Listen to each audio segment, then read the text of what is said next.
Bismillahirrahmanirrahim. Assalamualaikum warahmatullahi wabarakatuh. Alhamdulillahi wa kafa. Assalatu wassalamu ala rasulillahi al-mustafa wa ala alihi wa sahbihi wa man wafa. Amma ba'd. Fa ya ibadallah, usi nafsi wa iyyakum bi taqwallahi faqad faza al-muttaqun. Fala tamutunna illa wa antum muslimun.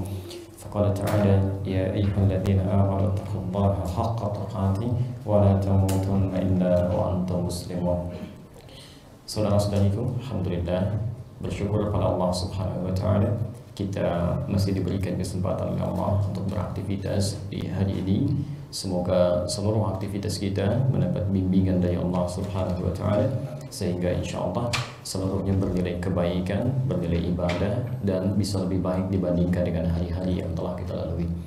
Selanjutnya kita bermohon pada Allah Subhanahu wa taala sekiranya Allah memberikan kemudahan pada materi yang akan kita bahas bersama, kemudian memberikan manfaat dan keberkahan sehingga ilmu yang bisa kita pelajari bisa kita amalkan dalam kehidupan kita. Karena seringkali sifat pelajaran berbeda-beda dalam hasil yang didapatkan. Ada orang yang sulit menangkap, ada yang cepat menangkap tapi juga lambat dalam mengamalkan. Ini tidak disukai dalam agama kita. Yang paling dibintakan oleh Al-Quran, saat kita mampu mendapati pengetahuannya, maka cepat amalkan untuk tidak menundanya. Baiklah, kita akan fokuskan bahasan kita dengan kembali mengurai tentang serial kajian fiqh Al-Asma'ul Husna yang telah kita sampaikan pengantarnya dalam 2 edisi di muka, dan hari ini coba kita lanjutkan dalam bahasan yang insya Allah kita coba uraikan. Kami mohon waktu untuk memberikan resum atau intisari dari apa yang telah kita bahas dulu kemarin untuk menyambungkan pada pertemuan kita saat ini. Baik, telah kita uraikan bersama bahwa inti dari pembahasan fiqh Al-Asma'ul Husna adalah memahami 2 hal penting yang nanti kita urutkan detailnya. Yang pertama adalah mengetahui tentang nama-nama terindah yang melekat kepada Allah Subhanahu wa taala saat kita membutuhkan Allah untuk memanggilnya. Ini poin pertama yang telah kita urai, dan di sini telah kita uraikan pengertian fiqh, pengertian asma, juga pengertian al-husna. Nanti bagi Anda yang terlambat bergabung bisa kembali mengamati rekamannya untuk lebih menyambungkan kajian kita sehingga tidak terlalu luas untuk mengulangnya. Yang kedua, inti dari Al-Asma'ul Husna selain mengurai nama-nama terindah yang melekat kepada Allah saat kita akan memanggil dan menyebut namanya, juga terkait erat dengan, ini yang paling penting, kaitan antara ibadah dan doa saat kita memohonkan sesuatu kepada Allah. Jadi tidak hanya disebutkan nama-nama Allah untuk dihafal dan diketahui bahwa ini nama terindah yang melekat kepada Allah, tapi nanti ada fungsi-fungsi spesifik dalam nama Al-Asma'ul Husna ini yang terkait dengan ibadah, juga terkait dengan doa-doa yang sekiranya kita akan panjatkan kepada Allah. Saat Anda sakit, apa nama yang harus disebut dari Allah ini supaya cepat diijabah mendapatkan pengabulannya? Saat Anda butuh rezeki, nama apa yang harus disebutkan ya sehingga kita bisa mendapatkan cepat responnya? Saat Anda punya kesulitan, nama apa yang dipanggilkan ya sekiranya kita bisa mendapati solusi untuk memecah segala kebuntuan itu? Maka nanti kita akan uraikan dari dalil Al-Quranul Karim, hadis-hadis Nabi yang mulia terkait dengan persoalan-persoalan yang tadi kita tampilkan. Baik, jadi teman-teman sekalian, bahasan fikih Al-Asma'ul Husna itu tidak akan jauh dari 2 pembahasan ini. Ya, jadi pertama kita mengenali namanya, ya, fungsi makna bahasanya, kemudian kita bahas fungsi ibadah dan doa yang terkait dengan kebutuhan-kebutuhan hidup kita. Baik, nama puncak pertama telah kita bahas di pertemuan lalu, ya, yaitu nama tertinggi ya, yang disebutkan dalam Al-Quran sebanyak 2698 kali dengan lafaz Allah. Ya, kami telah terangkan secara bahasa apa itu lafaz Allah. Bahkan dari setiap hurufnya pernah kita bahas. Ya, saking tingginya kalimat ini tidak dilekatkan pada makhluk manapun kecuali Sang Khalik. Ya, hanya Allah semata. Yang kalau dihilangkan setiap hurufnya tetap menunjuk pada makna yang sama. Ya, kita telah uraikan ini. Saya ingin pertegas dalam 2 hal saja. Dan di sini kita mulai turunan-turunan bahasan kita. Bapak Ibu sekalian, lafaz Allah dalam kajian Al-Asma'ul Husna setidaknya diurai berdasarkan dua pendekatan. Jadi kalau antum menemukan kalimat-kalimat Allah dalam Al-Quran ataupun dalam hadis-hadis Nabi SAW, fungsinya terkait dengan Al-Asma'ul Husna, setidaknya diketahui dari dua pendekatan ini. Ya. Satu, ada yang disebut dengan fungsi uluhiyah. Mohon izin kami tuliskan supaya bisa lebih jelas ya. Bismillah. Ada yang terkait dengan fungsi uluhiyah, kan?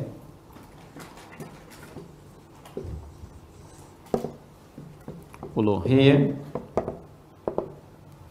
Ada yang terkait dengan fungsi ubudiyah.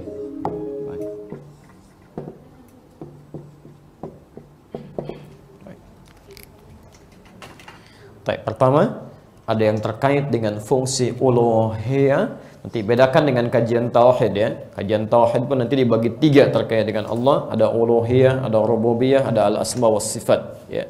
Dalam al-asma al-husna ya, terkait dengan lafaz Allah subhanahu wa ta'ala ya. Ada nanti yang pertama terkait dengan fungsi uluhiyah yang menunjuk aspek ketuhanan ya.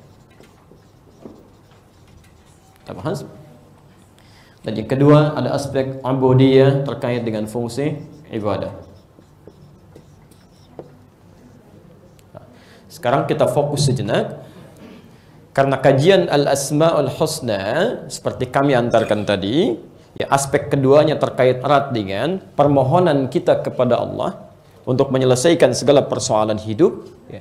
Maka dari awal kajian ini saya minta Anda semua untuk fokus ya, pada lafaz Allah ini ya. Segala kebutuhan yang kita mohonkan dengan menyebut nama Allah itu tidak akan lepas dari dua pengantar ini ya. Nanti kita akan uraikan ya, dengan pelan-pelan, mudah-mudahan bisa dipahami dengan baik ya.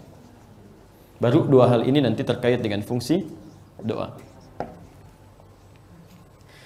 Baik teman-teman sekalian, Bapak dan Ibu. Baik. Yang pertama, uluhiyah atau aspek ketuhanan. Dari 2698 kali, 2698 penyebutan lafaz Allah dalam Al-Quranul Karim ya. Yang pertama, Allah memperkenalkan lafaz ini untuk menunjuk pada aspek ketuhanan ya. Menunjuk kepada aspek ketuhanan yang dipertuhankan, yang punya kuasa terhadap berbagai hal ya. Tolong pahami dulu pengantar yang pertama ini, nanti ujungnya kita akan ketemu arahnya kemana gitu kan. Baik. Kita turunkan misal dalil-dalilnya gitu kan. Kita turunkan misal. Kita ambil Quran surah ke-112 gitu kan. Satu surah di sini ya, ada Al-Ikhlas. Setiap Allah memperkenalkan diri sebagai Tuhan yang layak untuk disembah ya, selalu nanti akan diakhiri dengan kekuasaan yang kuasa atas segala hal. Seakan-akan ingin menegaskan bahwa sifat Allah yang memiliki aspek ketuhanan itu yang paling kuasa pada berbagai hal, sekaligus menunjukkan pesan bahwa sifat Tuhan itu mesti lebih dibandingkan dengan makhluk ya, punya kuasa lebih yang tidak bisa disaingi oleh makhluk ya. Nanti kita lihat misal ya. Quran surah ke-112 saya turunkan dulu dalilnya ya. Mudah-mudahan ada yang lebih terang spidolnya gitu ya. Baik. Kita turunkan, bismillah. Satu Quran surah ke-112. Kemudian kita ambil contoh Quran surah kedua ayat 255, sisi paling kiri di pertengahan. Kita turunkan lagi sebagai contoh bandingan Quran surah ke-21 Al-Anbiya ayat ke-22. Sebagai tantangannya misalnya Quran surah ke-22 misalnya Al-Hajj ayat ke-73. Ilmunya ada di Quran surah ke-47 ayat 19. Jazakallahu khair. Baik, agak pelan-pelan ya sedikit. Quran surah 112 Al-Ikhlas, Quran surah kedua Al-Baqarah ayat 255 dikenal dengan ayat kursi. Quran surah ke-21 Al-Anbiya ayat ke-22. Quran surah ke-22 Al-Hajj ayat 73. Quran surah ke-47 ayat 19. Oke. Quran surah Muhammad SAW ayat ke-19. Baik. Saya beri contoh misal yang paling mudah kita hafalkan ya. Qul huwa Allah. Qul huwallahu ahad. Perhatikan, ketika menyebutkan kalimat Allah di sini, pertama disebutkan dulu sifat Tuhan yang beda dengan makhluk. Ya. Qul, katakan Muhammad. Huwa, dia, Allah, Allah itu ahad. Mesti ahad, mesti satu-satunya, tidak boleh ada dua. Ya, tidak boleh ada lebih. Awas, pelan-pelan ya. Bapak dan Ibu sekalian, fokus. Ya. Ada wahid, ada ahad, itu berbeda. Kalau Anda menyebutkan wahid, itu artinya satu yang mungkin ada dua. Makanya setelah wahid ada itsnain, ada thalathah, kan? Tapi Abdurrahman wahid, Abdurrahman anak yang pertama. Jelas ya? Abdurrahman tsani, Abdurrahman anak yang kedua. Ya. Saya dulu punya teman namanya Muhammad Awal Ishaq, Muhammad Tsani Ishaq, Muhammad Thalis Ishaq. Jadi Muhammad yang pertama namanya Ishaq, Muhammad yang kedua Ishaq juga, Muhammad yang ketiga Ishaq juga. Cuma bedanya di awal, tsani, tsalits. Ya. Baik. Quran surah ke-21 ayat 22. Ya. Dilogikakan kemudian dengan kuasa Allah ini, kenapa mesti satu, tidak boleh lebih daripada itu? Ya. Quran surah ke-21 Al-Anbiya ayat ke-22. Ya. Lau kana fihi ma'alihatun illallahu la fasadata. Kata Allah logikanya sederhana, tidak perlu pakai dalil, kata Allah. Ya. Kalau di muka bumi dan langit ini, di alam semesta, ada lebih daripada satu Tuhan, akan kacau ngurusnya nanti. Karena yang lebih dari satu akan punya pemikiran berbeda. Ya. Tuhan satu pengen turunkan hujan, yang lain tahan dulu katanya. Ya kan? Tuhan satu pengen turunkan azab, yang lain jangan dulu, rahmat dulu. Ya. Makanya kata Allah, tidak perlu banyak dalil. Ketika sifat Tuhan lebih daripada satu, maka memungkinkan terjadi kerusakan dalam mengatur apa yang akan diaturnya. Ya, jelas begini? Baik, karena itu, gambaran yang pertama, kul, katakan Muhammad, huwallahu, sifat Tuhan itu bisa disebut dengan Tuhan, mesti beda dengan makhluk. Ahad. Ya, mesti satu, tidak boleh ada dua. Karena itulah, selain Allah nanti, ya, pelan-pelan, selain Allah akan disifati oleh Al-Quran diciptakan selalu berpasangan. Wa min kulli syai'in khalaqna az-zawjaini la'allakum tadhakkarun. Ya, dan segala hal selain Allah akan dicipta berpasangan supaya kalian sadar ini perbedaan antara makhluk dengan Tuhan. Ada laki-laki, ada perempuan, ada siang, ada malam, ada jantan, ada betina, ada putih, ada benang sari. Semua makhluk diciptakan oleh Allah berpasangan untuk membedakan antara khalik dengan makhluk. Jelas di sini? Baik. Satu, ya. Allahus Samad, ya. Allah tempat bergantung, lam yalid walam yulad, ya. Yang tidak diperanakan dan tidak pula beranak, ya. Tidak beranak, tidak diperanakan. Inti, awas, satu konsep umum. Yang kedua, untuk menolak kepercayaan yang hadir saat ini diturunkan. Jadi saat ayat ini diturunkan, sudah ada kepercayaan yang menganggap bahwa Tuhan itu punya anak. Ya, ada Tuhan anak, ada Tuhan Bapa, ada rahnya yang lain, kan? Disebut dengan Rah Kudus. Maka dibuat statement oleh Al-Quran. Tuhan mesti satu, tidak boleh lebih daripada itu, dan tidak benar kalau Tuhan kemudian diperanakan atau Tuhan punya anak. Ya, untuk menegasikan atau menepikan anggapan yang keliru saat itu. Ya. Kemudian walam yakullahu kufuwan ahad, dan tidak ada mitra atau sekutu untuk tempat dia bergantung. Ya. Bapak Ibu sekalian, kufu itu secara bahasa artinya sandaran untuk menambah kekuatan. Jadi kalau saya misalnya jalan agak susah, saya gunakan tongkat, itu kufu namanya. Ya, dia bantu saya. Orang buta nggak bisa lihat, orang tuli nggak bisa dengar. Lalu orang buta digendong oleh orang tuli. Yang buta nunjukkan kemana arahnya dengan matanya, ya kan? Baik. Maaf, yang buta menunjukkan kemana arahnya dengan pendengarannya, yang tuli menunjukkan kemana arah dengan penglihatannya. Itu namanya kufu. Ya, kufu. Jadi kata Allah, sifat Tuhan itu, maaf, itu harus kuat. Nggak bisa minta bantuan, atau bahkan lemah daripada itu. Ya. Jadi kalau ada Tuhan yang sifatnya minta bantuan kepada yang lain, apalagi dibuatkan oleh makhluknya, itu paling aneh. Ya, itu paling aneh. Ya. Ya. Coba Anda lihat misalnya Quran surah ke-22 Al-Hajj ayat ke-73. Ya ayyuhan nas, hei manusia. Kalimat nas diulang di Quran disebutkan 241 kali. Ya. Kalau disebutkan nas, ini bukan hanya kepada orang Islam saja. Pada semuanya. Ya ayyuhan nas, hei manusia. Duriba mathalun fastami'u lah. Ya. Kami tetapkan perumpamaan, silahkan simak, kata Quran. Jadi ini dalil yang indah. Kata Quran nggak usah pakai dalil lah. Kami buat perumpamaan, silahkan Anda simak. Ya. Lihat kalimatnya. Sungguh kata Quran, yang kalian seru selain Allah itu, la yakhluqu dzubaba. Walau ijtama'u lah. yang kalian seru selain Allah, yang disembah, yang dipertuhankan, nyiptakan lalat aja nggak sanggup. Saya ulang ya. Baik. Ada yang kurang jelas? Oh baik, silahkan diperjelas dulu. Sudah cukup? Baik, perhatikan kalimatnya. Yang kalian pertuhankan itu, ciptakan lalat saja tidak sanggup, bahkan mengusir lalat pun tidak bisa. Jadi begitu lalat hinggap, dia tidak bisa mengusir lalat saja yang ada pada dirinya, apalagi menjadi Tuhan. Yang paling menarik, ini yang paling menarik, ada Tuhan yang dibuat oleh makhluknya gitu. Jadi manusia yang bikin Tuhannya, manusia yang nyembahnya gitu ya. Ini kan sesuatu yang unik di sini. Ya. Awas hati-hati ya, yang unik di sini. Sifat Tuhan kata Quran mesti lebih kuat dibandingkan dengan makhluknya. Sekarang makhluknya menciptakan Tuhannya, makhluknya nyembah Tuhannya, kan aneh di sini. Baik, karena itulah kami ingin tegaskan bagian yang pertama, ketika disebutkan nama Allah di Quran, ini ingin menunjukkan kekuasaan Allah sebagai Tuhan yang layak untuk dipertuhankan, beda dengan makhluk yang lainnya. Jelas di sini? Baik, ini bagian yang pertama. Nanti saat saya kaitkan dengan Al-Asmaul Husna, baru kita memahami penjelasan ini. Ya. Jadi pertama serap saja dulu untuk ditangkap poinnya. Ya. Sudah, saya sedikit lambatkan.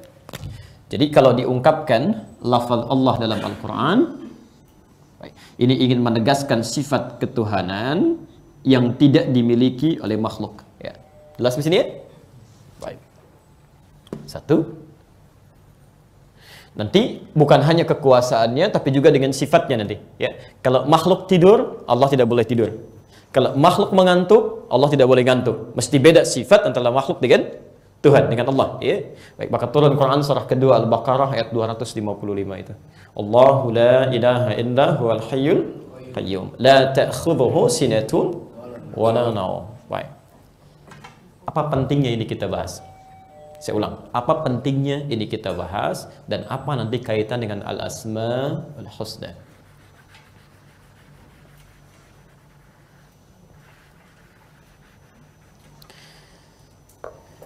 Baik, saya kembalikan sebentar. Bapak dan Ibu sekalian, kalimat Al-Asmaul Husna yang dimintakan oleh Allah Subhanahu wa taala untuk dimohonkan pada Allah jika kita membutuhkan apapun dalam kehidupan sesuai dengan nama yang telah ditetapkan. Ternyata kalimat pertama yang disebutkan oleh Quran, kalau tidak tahu nama yang kita ingin mohonkan, itu lafaz ini. Allah. Misal, saya beri contoh dulu dengan cepat ya. Anda punya masalah ingin diurai oleh Allah. Ada namanya Al-Fattah misal. Ya Al-Fattah. Ibu bapak ada kesulitan dalam rezeki, Allah berikan namanya Ya Razzaq, gitu kan? Anda punya masalah, ada yang mengganggu dalam kehidupan, Allah punya nama utama Ya Jabbar misal. Saat Anda tidak mengerti mana nama yang harus dipilih saat kita memohonkannya, maka Quran memperkenalkan diri pertama kali dengan nama yang ini, nama puncaknya. Ya. Saya turunkan dulu Quran surah ke 17 ayat 110. Lalu kita kaitkan dengan ini. Saya ulang ya. Quran surah ke-17 ayat 110. Dua ayat terakhir di surah Al-Isra. Ya. Lihat kalimatnya. Qulid Allah. Ya. Qulid Allah. Jika Anda punya persoalan dalam kehidupan, kemudian Anda ingin memohon solusinya kepada Allah, maka jangan ragu, pertama sebut namanya Allah. Misal Bapak Ibu punya masalah ingin berdoa, kan? Ingin memohon. Ya Allah, rezeki saya begini, begini, begini. Ya Allah, rumah tangga saya begini, begini, begini. Ya Allah, pekerjaan saya begini, begini, begini. Kalau Anda tidak mengetahui nama khusus untuk Anda panggil, kata Allah pertama kali dalam Al-Quran, sebut saja langsung. Apa namanya? Ya Allah. Satu ini. Nah, pelan-pelan. Pelan-pelan. Nah, Ibu dan Bapak sekalian, saya teruskan dulu ayatnya. Qulid Allah. Awid Ar-Rahman, atau sebut namanya Ar-Rahman, ayyamma tad'u falahul asmaul husna. Kalaupun Anda tahu nama yang khusus yang terkait dengan kebutuhan Anda, silahkan pilih satu di antara nama Al-Asmaul Husna itu. Pengertian terbaliknya, kalau Anda tidak mengetahui, belum tahu nama khususnya, langsung sebut nama Allah. Baik, jelas di sini?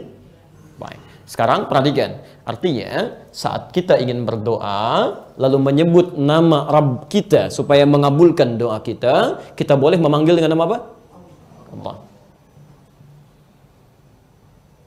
Baik. Pelan-pelan. Nah, sekarang pertanyaannya, apakah setiap kita bermohon kepada Allah, doa kita bisa langsung dikabulkan? Baik, tahu dari mana? Ini yang coba kita bahas dulu ya. Baik, coba kita bahas dulu. Quran surah kedua Al-Baqarah ayat 186. Posisi paling kiri sebelah bawah. 186. Baik, posisi paling kiri sebelah bawah di mushaf standar. Saya bacakan dulu ya. Nanti di sini baru ada kaitan dengan Al-Asmaul Husna dengan apa yang tadi kita bahas. Lihat kalimatnya. Wa idza sa'alaka 'ibadi 'anni fa inni qarib. Dan jika hambaku Muhammad bertanya kepadamu untuk mencari aku. Jadi ada di antara hamba Allah itu yang dalam kehidupannya satu saat ingin mengadu, ingin mendekat kepada Allah. Saya beri rumus tafsir sebentar. Kalau disebutkan dalam Al-Quran satu informasi namun tidak diberikan detail orangnya, kapan kejadiannya, itu tandanya setiap orang di setiap masa bisa mengalaminya.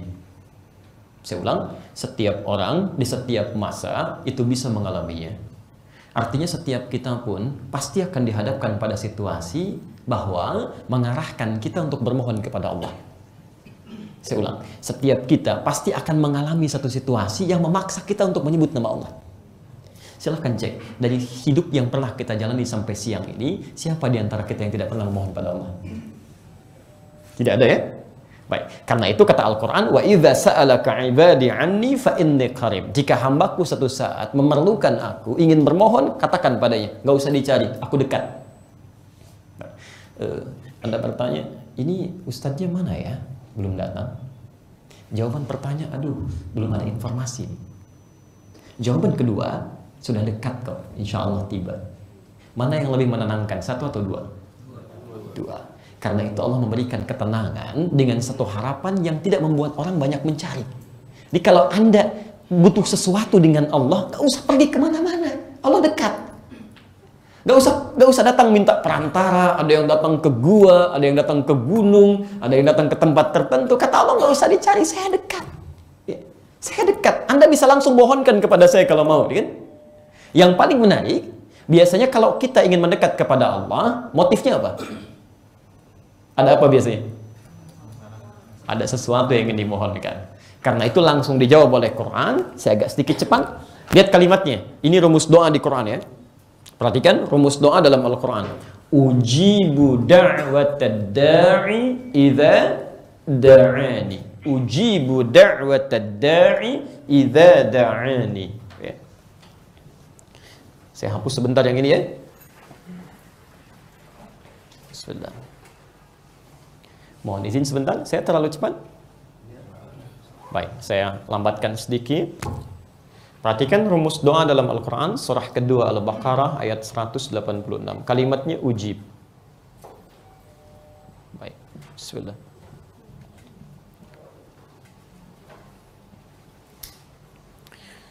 Fokus. Bentuk ini dalam ilmu saraf dikenal dengan fi'il mudhari'. Okay? Fi'il mudhari' itu kalau paling mudah dipahami dalam bahasa Inggris itu memiliki 3 makna. Bisa berarti present, ya, saat dimohonkan sekarang. Bisa berarti continuous, ya, ya. Bisa berarti future. Sekarang, terus, atau nanti. Perhatikan, kata Allah, sifat doa itu kalau dimohonkan kapanpun kepada Allah, itu pasti dijawab. Mau sekarang kita minta, mau nanti kita minta, ataupun kapanpun kita mohonkan. Jadi sifat doa itu seharusnya kalau dimohonkan pasti dijawab. Jadi tidak ada doa yang tidak dijawab. Bahkan nanti Allah menegaskan, ya, wa qala rabbukum ud'uni astajib lakum. Ya, Allah menyampaikan, berdoa kepada saya langsung jawab. Ya. Ini menarik ya. Ingat kalimatnya, kalimat Qur'annya, tidak ada doa yang tidak dijawab. Ingat, setiap doa pasti akan dijawab. Entah itu sekarang dijawabnya, besok dijawabnya, lusa datang jawabannya, atau saat kita belum membutuhkannya Allah berikan di alam kesempatan yang lain. Ya. Karena doa itu saat dikabulkan bukan mengabulkan apa yang diinginkan, tapi apa yang dibutuhkan. Ya. Ingat sifatnya ya, Allah tidak mengabulkan apa yang kita inginkan, tapi mengabulkan apa yang kita butuhkan. Ya, saat kita butuh itu yang diberikan. Ya, kalau baru ingin, belum tentu diberikan. Ya. Anak bapak ibu ingin dibelikan motor, usia masih 5 tahun. Anda mampu membelikannya, dibelikan tidak? Tidak. Anda tunggu sampai dia mampu kan? Ya, jadi bukan berarti Anda nggak mampu untuk memberikan, tidak. Anda berikan saat dia butuh nanti. Nah, sekarang perhatikan. Persoalannya, kata Allah, kalau seseorang berdoa menyebut namanya, ini, ya Allah, gitu kan? Baik. Kata Allah, ujib, saya pasti jawab. Sekarang persoalannya, ada orang memohon kepada Allah yang ia butuhkan, bukan yang ia inginkan. Tapi jawaban ini belum datang. Bisa lambat atau tidak sama sekali. Apa penyebabnya? Ya, jelas di sini? Pelan-pelan. Jadi seharusnya ketika orang bermohon kepada Allah, itu akan selalu dikabulkan oleh Allah jika yang dimintakan kebutuhan. Nah, sekarang seseorang bermohon kepada Allah atas apa yang ia butuhkan, pelan-pelan. Namun jawabannya kok belum kunjung tiba, ya bisa lambat, atau bahkan nampak tidak dijawab sama sekali. Apa masalahnya di sini? Maka teman-teman sekalian, ketika Anda menyebut nama Allah, inilah bahasan pengantar yang tadi kita uraikan. Konsekuensinya adalah, saat kalimat ini disebutkan oleh kita semua, maka sifat uluhiyahnya masih dihadirkan. Saya ulang, sifat uluhiyahnya, mengakui Allah sebagai Tuhan dalam bentuk perilaku kita keseharian, itu yang harus dihadirkan. Kalau ada seseorang menyebut nama Allah dalam permohonannya, ya, dalam doanya, tapi sikap kesehariannya menjauh dari Allah, bahkan menepikan Allah sebagai Tuhan, itu yang membuat lambat doanya dikabulkan. Ya. Maaf, Tuhan kita siapa? Allah, Masya Allah. Ya, Tuhan kita adalah Allah. Tapi dalam sikap keseharian kita menjauh dari Allah Subhanahu Wa Taala.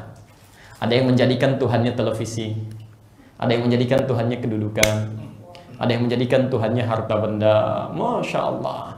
Karena itu ketika semua itu hilang dari dirinya, bermohon kepada Allah agak sulit diterimanya, ya. Sulit terkabulnya, ya. Maaf, karena sikapnya bertentangan dengan sifat uluhiyah ini. Jadi kalau ada di antara kita, mohon izin, kesehariannya sering berdoa kepada Allah, namun tertunda jawabannya atau bahkan sulit untuk dikabulkan, coba cek, barangkali ada hijab yang menghambat antara jawaban dengan permohonan itu. Di antaranya sikap kita yang menyimpang dari aspek uluhiyah ini. Tayyib, mohon izin. Antum kalau sedang di kantor ada panggilan sholat, mana yang didahulukan? Sholat dulu atau teruskan rapat nih? Alhamdulillah. Masya Allah. Masya Allah. Alhamdulillah. Baik ya. Itu luar biasa. Luar biasa. Saya kasih contoh Quran ya. Kita dengan Quran aja. Dengan kami insya Allah kita coba hadirkan Quran sunnahnya supaya lebih mendalam ya. Saya kasih kasus di Quran. Surah ke-62. Al-Jumu'ah. Ayat ke-11. Ayat terakhir, posisi paling kiri. Di akhir ayatnya, di pertengahan ya. Baik. Di awal masa Islam. Saya ulang. Di awal masa Islam. Kemudian muncul perintah dari Allah untuk menunaikan ibadah sholat Jumat. Sebagian orang-orang yang belum terbiasa dan belum paham hukum khutbah Jumat itu, saat mengikuti khutbahnya Nabi, tiba-tiba qadar Allah ada kafilah. Kafilah itu barang dagangan ya, yang baru dibawa lewat samping masjid, menawarkan diskon luar biasa. Ini barang baru diskon sekian persen dan sebagainya. Ya, saya kasih ilustrasi lah, ibu kalau sedang belanja gitu kan, ada panggilan sholat, baik. Di qadar Allah di bawah ada masjidnya, ibu sholat dulu atau teruskan dulu nawarnya? Sholat. Nah sekarang situasinya diganti, begitu akan sholat tiba-tiba panggilannya berubah, diskonnya naik 90%. Nah, teruskan mau sholat atau kembali lagi?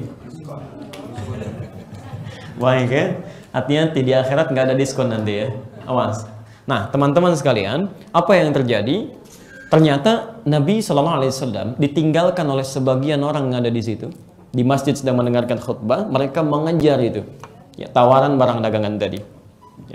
Sampai turun ayat wa idza ra'au tijaratan aw lahwan faddu ilaiha wa tarakuka qa'iman. Tatkala mereka melihat aktivitas bisnis yang sedang terjadi dan perbuatan yang tidak bermanfaat itu, yang tidak bermanfaat maksudnya tawar-menawar di situ ya, infaddu ilaiha, bergegas mereka menuju ke tempat itu, wa tarakuka qa'imah, sedangkan kau ditinggalkan berdiri khutbah Muhammad SAW. Kata Ibnu Katsir, ada 12 orang yang bertahan. Selebihnya keluar. Itu di awal masa Islam ya. Karena belum mengenal tentang hukum khutbah Jumat pada saat itu. Pelan-pelan baru bertahap gitu. Ya. Kembali ke situasi tadi. Ya, masih ingat rumusnya? Kalau di Quran ada informasi disampaikan, tidak disebutkan siapa orangnya, kapan kejadiannya, artinya itu akan berulang di masa yang berikutnya dengan tokoh dan keadaan yang berbeda. Sekarang pun akan ditemukan orang-orang yang tega meninggalkan Jumatnya demi kepentingan bisnisnya. Demi Allah saya katakan, antum misalnya, mohon maaf ya, sedang dihadapkan pada proyek nilainya 100 miliar rupiah. Setannya datang di situ, masih ditandatangan pas di waktu Jumat. Kalau Anda lewat dari situ, Anda kehilangan proyeknya. Tapi kalau Anda kejar proyeknya, Anda kehilangan Jumatnya. Anda pilih mana? Dan tidak ada pilihan kedua. Baik, yang ketiga tidak ada, gitu. Cuma dua itu. Anda pilih mana? Itu tidak mudah. Itu tidak mudah. Ya. Karena itu, lihat kalimat Qur'annya. Qul, katakan pada orang-orang yang orientasinya cinta dengan dunia itu sampai menggadaikan Jumatnya, ma indallahi khairum minal lahwi wa minat tijarah. Kalau Anda kejar apa yang kami siapkan di Jumat itu kami akan berikan yang terbaik lebih daripada aktivitas bisnis yang kamu kejar itu. Bahkan bahasa ujung ayatnya sangat tegas sekali. Lihat kalimatnya ya. Wallahu khairur raziqin. Kata Allah, saya Allah yang ngatur rezeki, bukan kamu. Saya wafatkan kamu sekarang, Jumat tidak kamu kerjakan, bisnis tidak kamu raih. Jelas ya? Baik, saya ngatur rezeki bukan kamu, saya wafatkan kamu sekarang, nggak akan dapat kamu dua-duanya. Tapi poin yang mau saya sampaikan, nah ada fenomena-fenomena dalam kehidupan yang lisan kita mengatakan Tuhan kita Allah, tapi aktivitas dan perilaku kita menuhankan yang lain. Awas hati-hati, sekarang kita sedang dihadapkan pada persoalan-persoalan demikian. Baik, Bapak Ibu sekalian, ada Al-Quran, ada Al-Quran. Mana yang Anda ambil? Al-Quran kan? Baik, sekarang ada orang-orang tertentu yang menepikan Qurannya, dia ambil Qurannya. Ingat, Quran itu sering dibaca, bisa menumbuhkan aspek logika, menguatkan pengetahuan. Al-Quran sering dibaca, bisa menumbuhkan kekuatan iman. Jadi orang sering baca Quran, informasinya semakin kuat. Orang sering baca Al-Quran, imannya semakin kuat. Yang jadi persoalan, ketika ada panggilan meminta iman kita untuk meresponnya, karena keseringan baca Al-Quran, tidak pernah baca Al-Quran, Qurannya nggak mau muncul tuh imannya. Ketika ada panggilan iman, imannya nggak muncul. Karena keseringan baca yang lain. Akhirnya apa yang terjadi? Bahkan ada orang-orang, mengambil ayat-ayat Al-Quran, dibawa oleh dia untuk dialihkan pada kepentingan dunianya, meninggalkan aspek ketuhanannya. Quran surah kedua Al-Baqarah, ayat 204 sampai 207, posisi paling kiri dari atas ke tengah. Saya agak cepat sedikit ya. Hati-hati dengan kalimat ini ya. Wa minan nasi may yu'jibuka qawluhu fil hayatid dunya wa yushhidullaha ala ma fi qalbihi wa huwa aladul khisam. Di antara sementara manusia, Anda akan temukan orang-orang yang retorikanya begitu cantik. Kalimat-kalimatnya menarik. Awas hati-hati. Sesekali dia akan mengambil nama Allah, ayat-ayat Quran untuk menguatkan argumentasinya. Wa huwa aladul khisam, padahal dia musuh yang paling nyata. Baik, Bapak Ibu sekalian pernah mendengar kalimat ini? Semua agama itu sama, menuju pada Tuhan yang sama, cuma dengan cara yang berbeda-beda. Anda katakan tiada Tuhan selain Allah, tapi Anda katakan semua agama yang lain sama. Dan itu dikemas dengan kalimat yang sangat indah gitu kan? Padahal kata Allah itu yang paling berbahaya. Ya. Maaf ya, kalimat ini oleh orang jahiliyah pun tidak pernah diucapkan. Silahkan cek ya. Demi Allah saya katakan, orang-orang jahiliyah ketika datang kepada Rasulullah SAW membawa proposal, mereka mengutus orang-orang terpercaya di zamannya.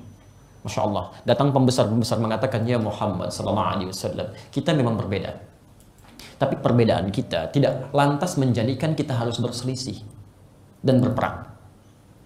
Cukup saja begini, kami sekarang ikut menyembah Tuhan kamu, besok kamu menyembah Tuhan kami. Jelas ya? Turunlah kemudian Quran surah Al-Kafirun itu. Qul ya ayyuhal kafirun, la a'budu ma ta'budun. Ujungnya, lakum dinukum. Kenapa kalimat ini muncul, lakum dinukum waliyadin, untukmu yang kamu sembah, untuk saya agama saya? Karena mereka pun mengatakan di awal kita beda. Jadi maaf ya, sebodoh-bodohnya orang jahiliyah masih paham ada perbedaan di situ. Sepintar-pintar atau yang mengaku pintar orang sekarang masih bisa mengatakan semua agama sama. Jadi orang jahiliyah kalau mendengar kalimat itu pun akan kaget juga tuh. Hati-hati ya. Betul, betul itu disebutkan oleh Nabi. Ya. Antum kalau punya kitab Sahih Muslim ini sering saya sampaikan. Nanti buka jilid yang pertama ya. Kalau kitabnya sama dengan kami, itu silahkan yang ada syarahnya, syarah Sahih Muslim. Ya. Syarah Imam An-Nawawi ada 9 jilid di situ. Antum cari jilid yang pertama. Ada di halaman 111. Bab yang keempat, hadis nomor ke-6 dari Abu Hurairah. Ya. Posisinya sebelah kiri paling atas. Cetakan Darul Hadis kalau mau sama. Ya, tahun 2002. Harganya 450.000. Baik, teman-teman sekalian, saya bacakan hadisnya ya. Qala an Abi Hurairah radhiyallahu ta'ala anhu qala. Ya, disampaikan hadis riwayat Abu Hurairah, semoga Allah meridai kepada beliau. Lihat kalimatnya. Qala Rasulullah sallallahu alaihi wasallam. Satu kali Rasulullah sallallahu alaihi wasallam pernah bersabda, "Sayakunu fi akhiriz zaman."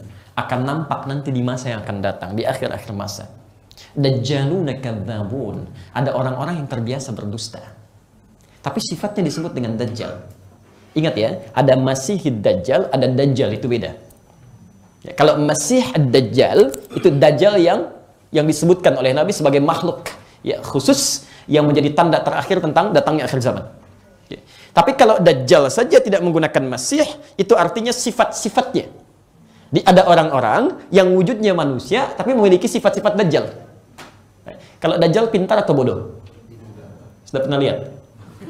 Belum ya, tapi dengar ya kisahnya. Kalau tidak pintar bagaimana bisa menipu orang? Ya kan? Dan luar biasa yang ditipu tuh. Ya. Saya kemarin banyak menangis Pak Bu ya. Dan kita harus banyak bermohon kepada Allah untuk dilindungi.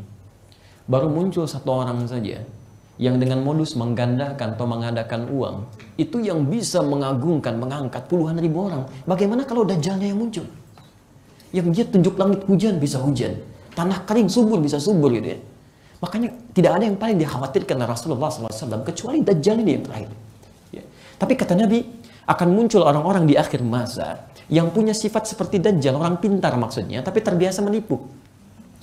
Tapi awas, aksi tipu-tipunya itu bukan urusan bisnis, bukan urusan dunia, tapi yuhadditsunakum bima lam tasma'uhu wa la yasma'unahu aba'ukum.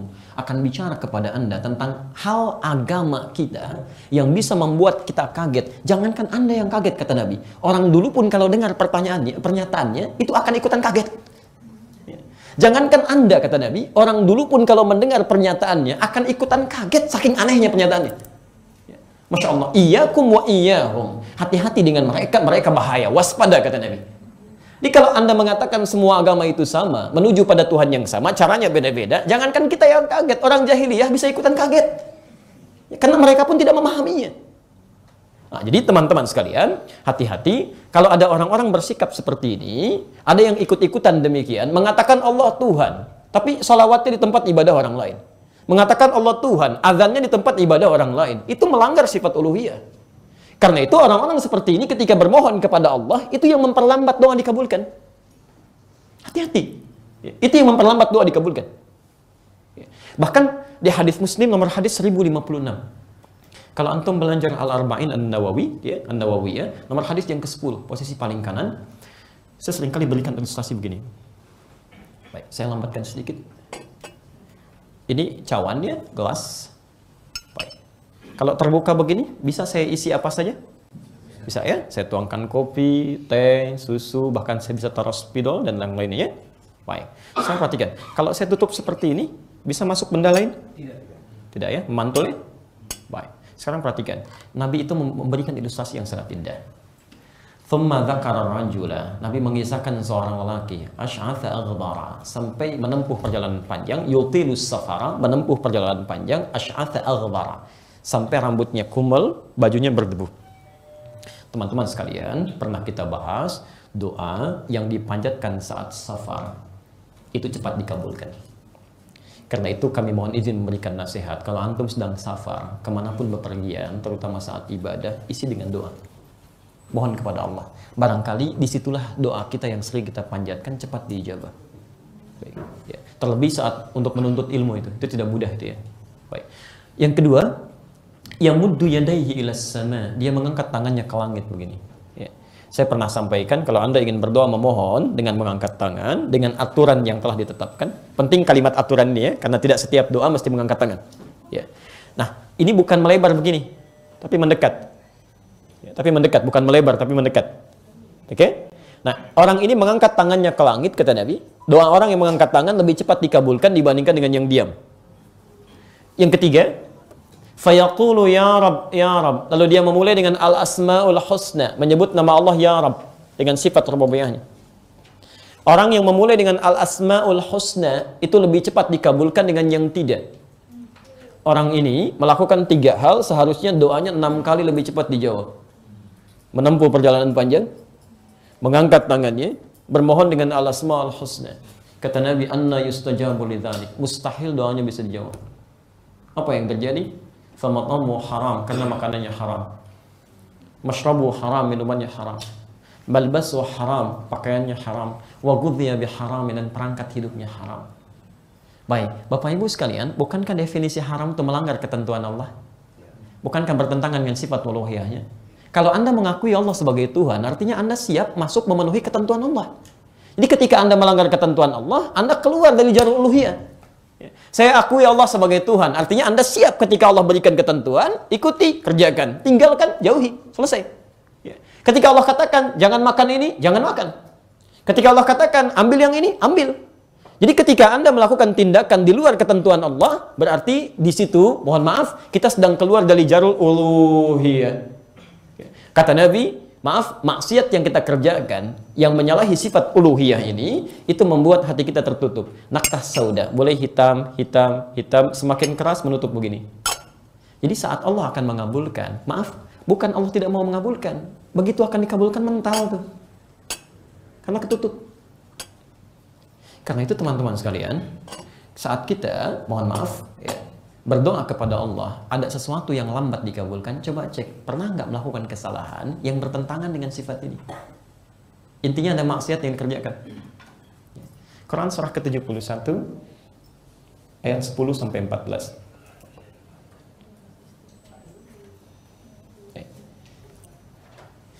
Fikrahnya ditangkap ya? Ya. Fikrah itu ide dasarnya ya, baik, alur-alur pemikirannya. Jadi, kenapa pentingnya nama Allah terkait dengan aspek ketuhanan, ya, terkait dengan doa di al-asmaul husna. Kalau kita bermohon menyebut nama Allah, kata Allah akan cepat saya kabulkan. Kalau ada yang bermohon kemudian lambat dikabulkannya, coba cek, mungkin ada penyimpangan yang kita kerjakan bertentangan dengan sifat uluhiyah ini. Paling singkatnya ada maksiat yang dikerjakan. Nah, sekarang fokus perhatikan. Bapak Ibu sekalian, kalau Anda, sekarang kita masuk ke solusi ya. Saya sedikit agak cepat karena asarnya jam hampir 2:30 ya. Sekarang masuk ke solusi ya. Kalau kita berhenti di sini saja, tidak memberikan solusi, maka kajian kita belum tuntas. Nah, sekarang, kalau gelasnya tertutup seperti ini, sehingga benda-benda dari luar tidak bisa masuk, kalau ingin saya masukkan, apa yang harus dilakukan? Buka gelasnya kan? Baik, karena itu, orang-orang yang telah berbuat maksiat dalam hidupnya, sehingga menghambat rahmat Allah diberikan pada dirinya, dia harus membuka sekatnya. Buka. Lepaskan dari jeratan maksiat itu. Baik, bagaimana cara melepaskannya? Ya, tahu dari mana? Baik, Quran, pakai Quran aja jawabannya ya, supaya kita nggak ngarang ya. Baik, Quran surah ke-4 An-Nisa.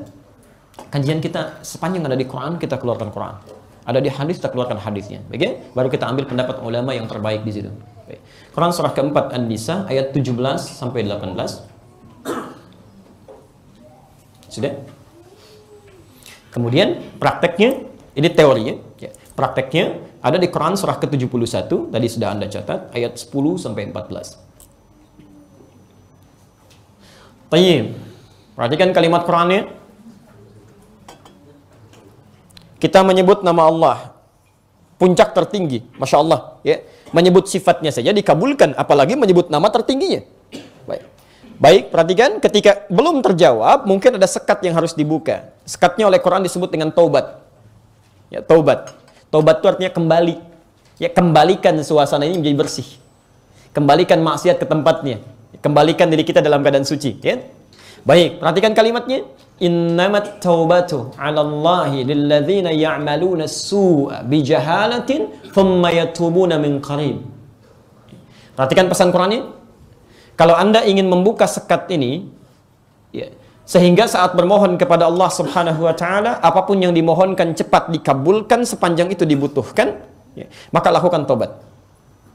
Bagaimana cara bertobatnya ya Allah? Perhatikan kalimat Qur'annya. Ya, lihat kalimat Qur'annya. Innamat taubatu 'ala Allahi, sungguh tobat yang hanya diterima oleh Allah. Awas, hati-hati, artinya kalau ada orang bertobat tidak memenuhi unsur ini, tobatnya sulit untuk diterima. Ya. Lilladzina ya'maluna as-su'a bijahalatin, yaitu bagi orang yang pernah berbuat kesalahan dalam hidupnya karena jahalah. Ya. Jahalah itu bisa punya dua arti. Ya. Bisa karena tidak tahu, ya, karena kebodohan, tidak ada ilmu misalnya kan. Ya, ada orang belum paham tentang ilmu keislaman, ya kadar Allah kemudian masuk Islam, kemudian makan misalnya makan daging babi gitu kan, karena tidak tahu di sini. Itu jahalah. Ya. Ada yang kedua, awas, dalam bahasa Arab, bahasa balaghah nih namanya, bahasa kiasannya, majaznya. Jahalah itu artinya sesuatu yang sudah tahu salah dikerjakan juga. Itu jahalah namanya. Ya. Maaf, ini sudah tahu panas dipegang juga gitu. Tahu panas ya, panas tapi dipegang gitu ya. Masya Allah. Dusta itu dosa tidak?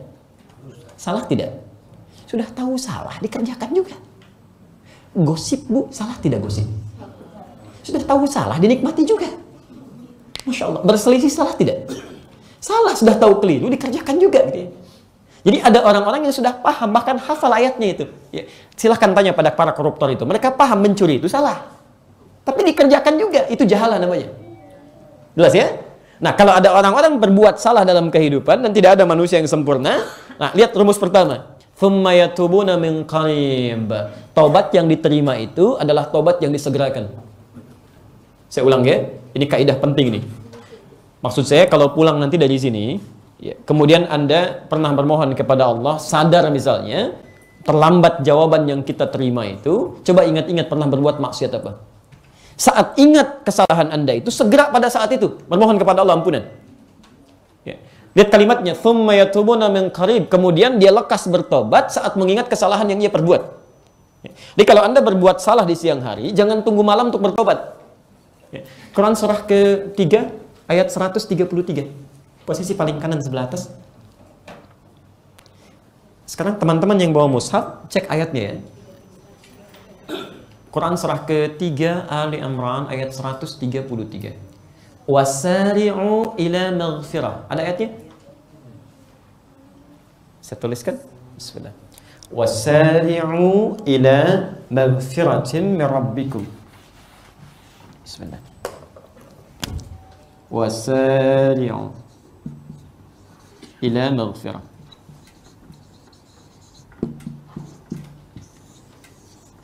Pertama ini. Mohon izin, di situ diartikan apa? Wasari'u dan bersegeralah. Sekarang buka Quran surah ke-62 Al-Jumu'ah ayat ke-9.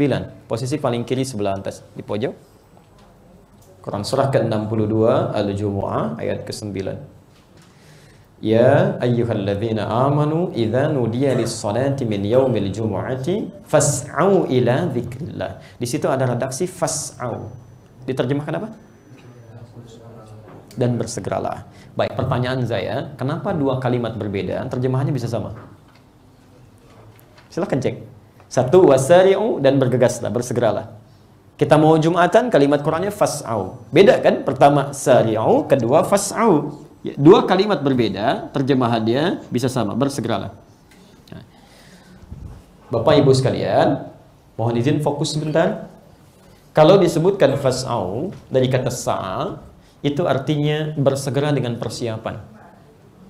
Saya ulang ya, bersegera dengan persiapan. Jadi ketika kita yang para pria khususnya dipanggil menunaikan Jumat, makanya panggilannya bukan saat sholatnya, hari Jumatnya. Ya, lihat kalimatnya, idza nudiya lis-sholati min yaumil jum'ah. Kalau Anda dipanggil diingatkan untuk menunaikan sholat Jumat, bukan saat sholatnya. Ya, jadi kalau sudah tiba waktu Jumat, kita harus persiapan, harus tahu tuh. Ya, sekarang Jumatnya jam berapa? Misal 11.38. Ya. Kalimatnya fas'au, siap-siap dulu. Ya, diturunkan di sunnah nanti, mandi dulu, kan? Setelah itu berwudu dengan sempurna, gitu kan? Bahkan mandinya mandi junub, kan? Kalau Anda bisa lakukan. Setelah itu gunakan pakaian terbaik, gunakan wewangiannya, baru Anda berangkat. Itu fas'au namanya. Artinya bergegas di sini bukan buru-buru saat khatib naik ke mimbar Anda buru-buru datang. Awas, atau azan berkumandang Anda baru bergegas. Hati-hati. Jadi yang dimaksud fas'au di sini, sebelum tiba waktunya Anda siap-siap, bergegas, cepat siapkan, tunaikan. Makanya izin ibu bantu, Bu. Kalau suaminya misalnya masuk ke hari Jumat, ibu siapkan. Ingatkan dari jam 10 Pak, hari ini insya Allah Jumat. Pakaian sudah mama siapkan di situ. Minyak wanginya ambil di sini. Dan titip doa dari keluarga untuk kita semuanya. Rinci satu-satu itu. Itu indah gitu kan. Nah, sedangkan sara'a itu artinya sifat segera yang tidak memerlukan persiapan. Bahkan kalau dalam bahasa Arab, kalau sudah ada kata sara'a, itu artinya berpikir pun nggak usah lah. Langsung aja. Ya. Orang Arab bilang sur'ah, cepat. Ya.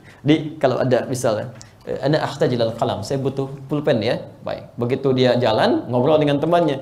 Ya Allah, sur'ah anta. Ya, kamu cepat, jangan banyak ngobrol, jangan mikir, cepat ambil dia. Khudhil qalam ati ilayya. Ya. Sur'ah dari kata sar'ah. Kenapa kalimat taubat menggunakan kata sar'ah ingin memberikan kesan bahwa, mohon maaf, jika Anda memiliki kesalahan dalam hidup, segerakan bertobat, jangan banyak berpikir. Ada dua makna di situ. Ketika tobat Anda tunda, kita tidak bisa menjamin kita masih bisa mendapatkan kehidupan di masa selanjutnya. Atau bahkan beberapa detik yang kita rencanakan. Anda salah siang ini, ingin bertobat nanti malam saat tahajud. Sekalian tahajud deh, saya mohon supaya lebih khusyuk. Qadar Allah begitu masuk sore asar, Anda meninggal. Bisa terjadi. Tanpa mengucapkan astagfirullah pun bisa meninggal. Insyaallah. Idza jaa ajaluhum la yastakhiruna sa'atan wa la yastaqdimun. Kalau datang ajalnya nggak bisa milih, maju tidak bisa, mundur susah. Harap-harap misalnya meninggal di tanah suci, begitu pulang ke tanah kusir meninggal, bisa terjadi.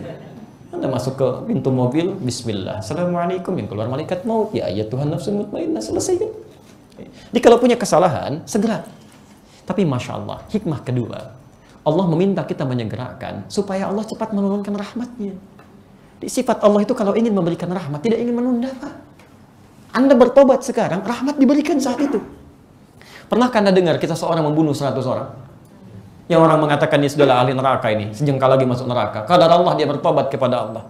Konsultasi dengan seorang ulama, dikatakan kamu ini buruk karena pengaruh lingkungan, hijrah aja ke tempat lain supaya bisa lebih baik lagi.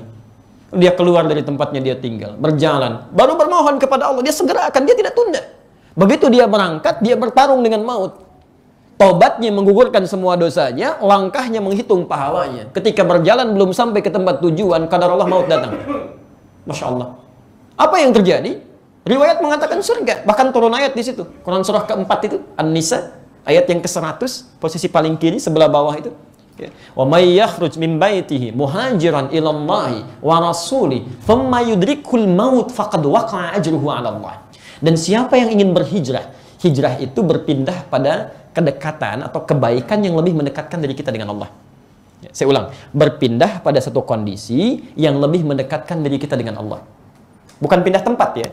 Hijrah itu tidak harus selalu pindah tempat. Anda tinggal di samping masjid. Misal, ini rumah Anda, ini masjid. Jarang tadinya ke masjid. Qadar Allah sekarang ada sentuhan ke dalam jiwa, ingin menunaikan sholat di masjid. Lalu Anda biasakan ke masjid, saat Anda berubah, pindah, mendekat kepada Allah, itu disebut dengan hijrah. Anda biasa kumpul-kumpul, diskusi nggak jelas. Sekarang mulai ikut ta'lim, mulai belajar, itu hijrah namanya. Ada orang-orang yang saat akan mendekat kepada Allah, situasinya nggak kondusif. Ya, ada orang mengancam, ada sulit mendapatkan guru yang baik, maka dia pindah tempat. Ya, ini juga masuk bagian hijrah yang maksa dirinya untuk pindah ke tempat yang lebih baik. Jelas di sini? Baik, orang ini pindah, thumma yudrikul maut, di perjalanan maut datang lebih cepat dari apa yang dia duga. Faqad waqa'a ajruhu 'ala Allah. Kata Allah, pahalanya telah saya tetapkan. Ya. Jadi teman-teman sekalian, perhatikan. Mohon izin, rahmat Allah saking cepatnya. Kenapa meminta kita cepat bertobat? Ya, kalimat indahnya begini, supaya saya cepat kabulkan doa kamu.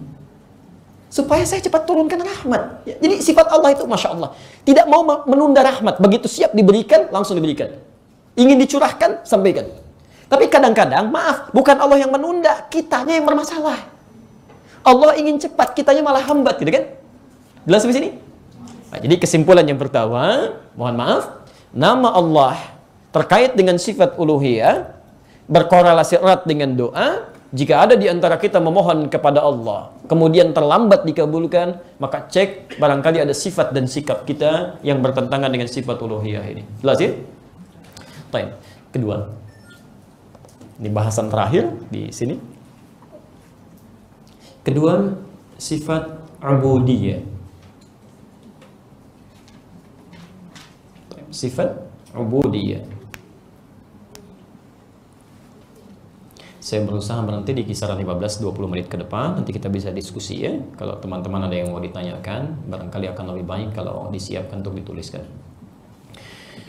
Pertama sifat uluhiyah, kedua sikap ubudiyah atau sifat ubudiyah.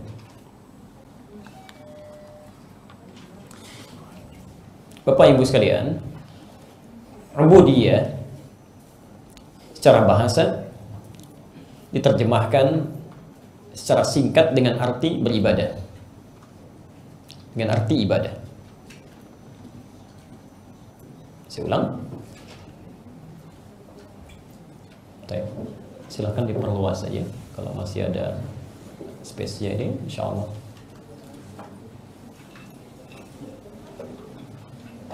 Semoga Allah berikan pahala untuk antum semua ya.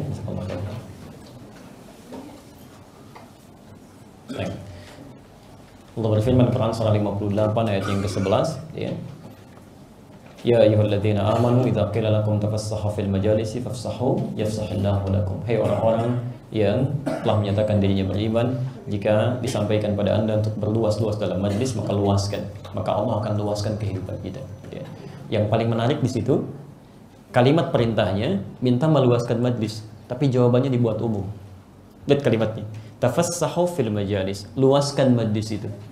Di sini bisa meluaskan tempat, bisa juga meluaskan informasi. Jadi kalau ada majlis-majlis yang baik, Anda share kepada orang lain, ya. Kalimat Qurannya indah. Fafsahu yafsahillahu lakum. Ketika Anda meluaskan, maka Allah akan balas untuk meluaskan kehidupan Anda. Tidak cukup dengan amin ya, kita harus coba praktekkan dulu konteksnya. Ya.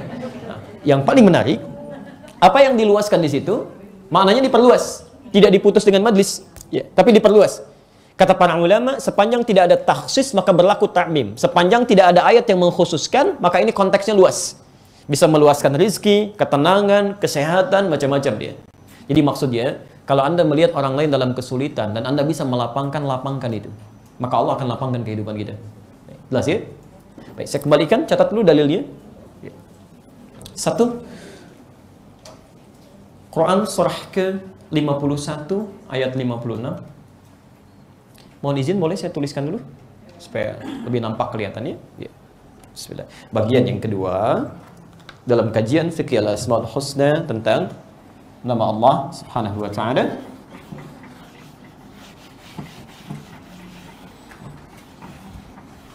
Terkait dengan fungsi apa? Ibadah. Oke. Saya ulang. Sifat ubudiyah terkait dengan fungsi ibadah. Dalilnya 1 Quran surah ke-51 ayat 56. Pelan-pelan. Caranya di Quran surah ke-98 ayat ke-5. Kemudian turunan sebagai contohnya Quran surah kedua saja, oke. Kita ambil ayat kedua sampai ayat ke-5. Kalau ingin lebih singkat nanti kita ambil Quran surah ke-65 ayat 2 sampai dengan ayat 3. Kalau ingin diambil contoh lagi, ya, contoh turunannya. Kita ambil Quran surah ketiga ayat 38 sampai 39, posisi paling kanan sebelah atas. Nanti saya baca ulang. Quran surah 21 ayat 83 sampai dengan 90. Baik. Saya turunkan dari teori, pernyataan, kemudian contoh supaya lebih jelas ya. Teorinya di Quran surah 51 ayat 56. Kedua Quran surah 98 ayat ke-5. Ketiga Quran surah kedua Al-Baqarah ayat 2 sampai 5. Contoh prakteknya, saya ulang, contoh prakteknya Quran surah 3 ayat 38 sampai 39. Dan Quran surah ke-21 Al-Anbiya ayat 83 sampai 90. Ini yang dipraktekkan oleh para nabi. Jadi para nabi aja melakukan ini, masa kita enggak gitu kan? Sekarang yang orang biasa saya kasih satu. orang biasa, bukan nabi, bukan rasul, tapi mempraktekkan ini juga. Quran surah ketiga ayat 35 sampai 37. Supaya dalam bahasa fikih saddud dzari'ah, ya, menutup celah kemungkinan orang untuk ngeles mempersoalkan, Ustadz itu kan nabi, itu kan rasul, saya orang biasa. Kita ambil contoh terakhir, ini bukan nabi, bukan rasul, orang biasa, jadi Anda tidak bisa mengelak lagi, ya. Baik, Quran surah 51 ayat 56. Insya Allah kita hafal ayatnya. Bismillahirrahmanirrahim. Wa ma khalaqtul jinna wal insa illa liya'budun. Perhatikan cara menerjemahkannya. Allah berfirman, "Wa ma khalaqtul jinna wal insa," dan tidaklah aku ciptakan jin dan manusia itu. Baik, hati-hati, kalimat ins di sini disebutkan dalam bentuk tunggal. Ya, bersanding selalu dengan jin disebutkan 18 kali dalam Al-Quran. Kita sudah bahas ini dalam kajian hakikat manusia. Baik. Artinya apa? Kalau ada di Quran diungkapkan dengan bentuk tunggal, maka hukumnya mengikat pada setiap personal. Tidak bisa diwakilkan. Jelas ya? Jadi Allah ingin menyampaikan hukum di ayat ini berlaku bagi setiap orang yang mengaku muslim. Bahkan manusia. Karena ins itu artinya manusia. Perhatikan, wa ma khalaqtul jinna wal insa illa liya'budun. Tidaklah saya ciptakan jin dan manusia kecuali mereka punya tugas menjadikan semua aktivitasnya sebagai ibadah kepada aku, kata Allah. Saya terjemahkan dengan lebih cepat ya. Tidaklah aku ciptakan jin dan manusia kecuali mereka mesti menjadikan seluruh aktivitasnya sebagai ibadah kepadaku. Hati-hati Bapak Ibu sekalian, hati-hati ya. Jadi kalau dalam bahasa bebasnya kata Allah, saya tidak ciptakan kamu manusia kecuali hanya untuk ibadah. Berarti kalau ada seorang manusia tidak ibadah kepada Allah, dia keluar dari hakikat kemanusiaannya. Jelas ya? Nah, sekarang pelan-pelan. Bahasa Qurannya, semua aktivitas kita mesti jadi ibadah. Kita diberikan 24 jam. Sejak dari mulai terbangun sampai kita tidur lagi, kata Quran tidak boleh ada aktivitas terjadi di situ kecuali menjadi ibadah. Bangun tidur mesti jadi ibadah. Ke toilet jadi ibadah. Cuci tangan jadi ibadah. Masya Allah. Makan harus ibadah. Berpakaian harus ibadah. Duduk harus ibadah. Kerja mesti ibadah. Allahu Akbar. Karena itulah semua aktivitas kita supaya bernilai ibadah dalam pandangan Allah akan selalu bersanding dengan doa. Silahkan cek, tidak ada aktivitas kita yang baik-baik yang tidak menggunakan doa. Bangun tidur ada doanya? Ada. Umat lain belum tentu ada. Makan ada doanya? Ada. Minum ada. Bahkan ke toilet pun ada doanya. Dan itu diatur langkahnya. Langkah yang masuk berbeda dengan langkah yang keluar. Bahkan Masya Allah, kata Nabi, maaf, Nabi menyampaikan saat Anda tidak hafal doanya pun, Anda cukup sertakan kalimat Allah di situ. Kullu amrin dzibalin la yubda'u fihi bismillahirrahmanirrahim fahuwa abtar. Setiap perbuatan baik yang tidak disertakan kalimat Allah, bismillahirrahmanirrahim, paling pendek bismillah, maka terputus nilai ibadahnya. Terputus nilai ibadahnya. Teman-teman sekalian, mau minum, bismillah. Ya, Masya Allah. Ini minuman, misalnya ada dua minuman dengan volume yang sama, dengan bentuk yang sama. Si fulan dua-duanya muslim. Si fulan minum begitu saja, yang satu mengucapkan bismillah lantas dia minum. Perhatikan, fungsi minuman itu menghilangkan haus. Dua-duanya minum pun hausnya hilang. Tapi kalimat pertama yang mengucapkan bismillah dalam minumannya, kalimat itu yang menjadikan minuman ini bernilai ibadah. Awas, hati-hati ya. Nilainya dari ibadah ini disebut dengan pahala. Jadi begitu Anda minum bismillah, pahala dituliskan. Pahala ini bekal untuk pulang ke akhirat. Kalau minumannya nggak ikut, silahkan cek. Anda minum sekarang, gitu kan? Gelasnya dipakai. Jangankan ke akhirat, ke alam kubur aja nggak ada yang ikut. Pak, ini adalah gelas kenangan saat mamah mulai minum pertama kali. Masya Allah dia. Mohon ketika mamah meninggal, ikutkannya ke alam kubur. Masya Allah. Nggak bisa. Orang paling bingung gitu kan, ini kenapa dikumpulkan ke gelasnya? Sama, Anda kumpulkan uang banyak-banyak, kumpulkan. Demi Allah saya katakan dari sekarang Pak ya, mohon izin, kain kafan kita itu nggak ada kantongnya. Silahkan cek. Ya nggak bisa ikut. Yang ikut itu bismillah diberikan, bismillah diinfakkan, bismillah berikan yang baik-baik. Jadi barang, bismillah gunakan pada kebaikan. Jadi mobil, gunakan untuk ibadah. Jadi handphone, bismillah, assalamualaikum, bikin status yang baik-baik. Itu yang bernilai pahala. Ya. Yang paling menarik, saat Anda minum misalnya tidak mengucapkan bismillah, Itu bukan hanya pahala tidak hadir dalam kehidupan akhirat. Tapi kalau dalam bahasa, maaf ya, yang lebih kerasnya seakan ingin mengatakan nggak ada bedanya dengan yang belum beriman. Coba cek, orang tidak beriman minum nggak pakai bismillah kan? Saat Anda beriman kepada Allah tidak menggunakan kalimat bismillah, ya sama-sama dengan mereka, nggak dapat pahala juga. Disayang. Nah sekarang coba tanyakan, maaf, dari semua aktivitas yang Allah berikan kepada kita, berapa yang sudah jadi ibadah? Apalagi dari semua usia yang telah kita dapati sampai hari ini, berapa yang jadi ibadah? Ingat betul ini ya. Ada dulu kami mendengar satu hasil penelitian ringan ya, bahwa usia manusia pada umumnya, walau tidak semuanya, itu setengahnya dipakai tidur. Setengahnya, walau tidak semuanya, umumnya setengahnya dipakai tidur. Jadi kalau ada usia 40 tahun, tidurnya berapa tahun? Masya Allah. Usia 40, tidurnya berapa tahun? Bisa, setengahnya ambil 20 tahun kan? Yang digunakan beraktivitas, ingat bukan ibadah, beraktivitas itu 20 tahun. Jadi di sini ada sholatnya, gitu kan? Kemudian baca Qur'annya, plus juga ada bohongnya, ada maksiatnya, ada macam-macamnya. Baik, sekarang saya mau ambil dulu pernyataan. Dari 20 tahun ini kira-kira jadi ibadah berapa tahun? Bisa ambil setengahnya, 10 tahun, bisa kan? Baik. Jadi orang yang usianya 40 tahun, potensi ibadah yang dilakukan misal saja 10 tahun. Baik, dari 10 tahun ini sudah pasti diterima? Apa ukurannya? Ya, Quran surah 98 ayat 5 itu. Wa ma umiru illa liya'budullaha mukhlishina lahuddin. Al-Bayyinah. Harus ikhlas. Kalian tidak diperintahkan untuk ibadah kecuali ikhlas ditunaikannya. Dari 10 tahun ini berapa yang ikhlas? Ambil setengahnya, bisa 5 tahun. Masya Allah. Orang diberikan usia 40 tahun, potensi ibadah yang bisa dibawa menghadap Allah dengan penuh kebanggaan, kebahagiaan, itu 5 tahun. Maksiatnya berapa tahun? Bertakwalah kepada Allah. Kalau kita tidak perbaiki diri kita saat ini, persaingannya begitu ketat. Tidak mudah gitu. Kami sebelum berangkat ke sini, saya buka handphone, saya lihat, Masya Allah, saya langsung menangis ya. Langsung menangis. Anda bisa bayangkan, kami mendapat undangan dari perkumpulan tunanetra se-Jabodetabek. Se-Jabodetabek. Yang mereka khususkan dirinya untuk menghafal Al-Quran. Ustaz minta waktu bulan Desember. Kami adalah perkumpulan penghafal Quran tunanetra se-Jabodetabek. Ingin belajar, Masya Allah. Saya langsung menangis. Anda diberikan ujian oleh Allah, tak mampu melihat dalam urusan dunia, tapi mata hatinya begitu tajam untuk menghafal Quran. Anda diberikan penglihatan sampai hari ini, berapa yang digunakan dalam sehari untuk baca Quran saja? Coba cek gitu kan. Allah kasih berapa lama waktu kita? Dalam 24 jam, berapa yang sudah kita maksimalkan? Saya diam seketika, saya diam merenung, ya Allah, persaingan ketat di saat ini. Persaingan ketat kan. Kita menghafal Quran bukan berlomba dengan orang yang melihat saja, tapi dengan yang Masya Allah diuji oleh Allah dengan tanpa bisa melihat.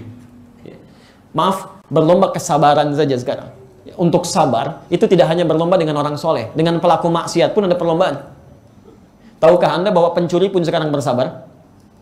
Masya Allah. Ada orang mau nyuri motor gitu kan, bos ini susah, sabar, terusin, sabar tuh. Ya, pencuri aja bersabar ya, koruptor sabar. Kenapa Anda yang menunaikan kebaikan gak bisa bersabar? Kenapa tidak bisa bersabar dalam tahajud? Nonton bola Anda bisa sabar. Kenapa tahajud tidak bisa bersabar? Masya Allah, salat sunnah kenapa tidak bisa bersabar? Kenapa tidak bisa bersabar dengan menghafal Quran? Dengan membaca Al-Quran? Ya kan? Jadi kalau orang pelaku maksiat pun bisa bersabar, kenapa kita pejuang dakwah tidak bisa bersabar? Jadi bertakwalah kepada Allah. Kalau waktu yang diberikan disia-siakan, itu tidak mudah untuk bisa mengembalikan kebaikan itu. Anda kehilangan 2 rakaat sebelum subuh tadi, Anda tidak bisa menggantinya kecuali esok hari. Dan demi Allah, esok pun belum tentu kita bangun lagi. Ya. Karena itu saya kembalikan dari sini, baik. Ingat fungsi hidup kita itu untuk ibadah, bukan untuk yang lain. Ya ibadi, di hadis qudsi, hambaku, khalaqtuka lil ibadah fala tal'ab. Saya ciptakan kamu untuk ibadah, jangan banyak mainnya, kata Allah. Wa qasamtu laka rizqaka fala tat'ab. Dan saya sudah bagi rizkimu dalam hidupmu, gak usah capek. Kata Allah, rizki kamu itu sudah pasti, jangan tinggalkan ibadah untuk ngejar-ngejar dunia. Rizki kamu itu udah kebagian, udah ada. Asal Anda ikhtiar, Anda dapat. Ya, Quran surah 51 itu kan, ayat ke-22. Wa fis samai rizqukum wa ma tu'adun. Di langit rizkimu sudah aku tetapkan, pasti aku berikan, asal kamu mau berusaha. Rizki kita itu sudah ada gitu kan. Ya, gak usah ngejar dunia, ninggalkan ibadah. Lihat kalimatnya. Kalau kamu, perhatikan, ikuti aturanku, kata Allah, ya, ikuti aturanku dengan beribadah, maka aku akan luaskan rizki yang telah aku siapkan untukmu. Tapi kalau kamu paksakan mengejar dunia dengan meninggalkan ibadah, saya akan buat kamu merangkak untuk mendapatkan dunia, dan kamu tidak akan mendapatkan rezekimu kecuali sesuai dengan yang telah aku tetapkan. Jadi kalau Anda tinggalkan ibadah demi mengejar 100 miliar, Anda dapatkan 100 miliar, Anda tinggalkan Jumat, Anda nggak usah bangga. Memang rezeki Anda segitu. Jadi Anda kerjakan Jumat pun Anda dapat juga gitu. Rezeki Anda memang segitu. Nggak usah senang dulu. Demi Allah saya katakan, Anda capek, terus kejar lagi, ibadah tertinggalkan, bahkan sebagian tidak dipakai, nafsu semakin mengembang gitu kan, dan tidak ada yang dinikmati. Dan itu yang saya berikan, kata Allah. Ya. Jadi saya kembalikan ke sini dulu. Ya. Pertama, tugas kita untuk ibadah, gitu kan? Baik, pelan-pelan. Saya hapus dulu yang ini ya, untuk memudahkan.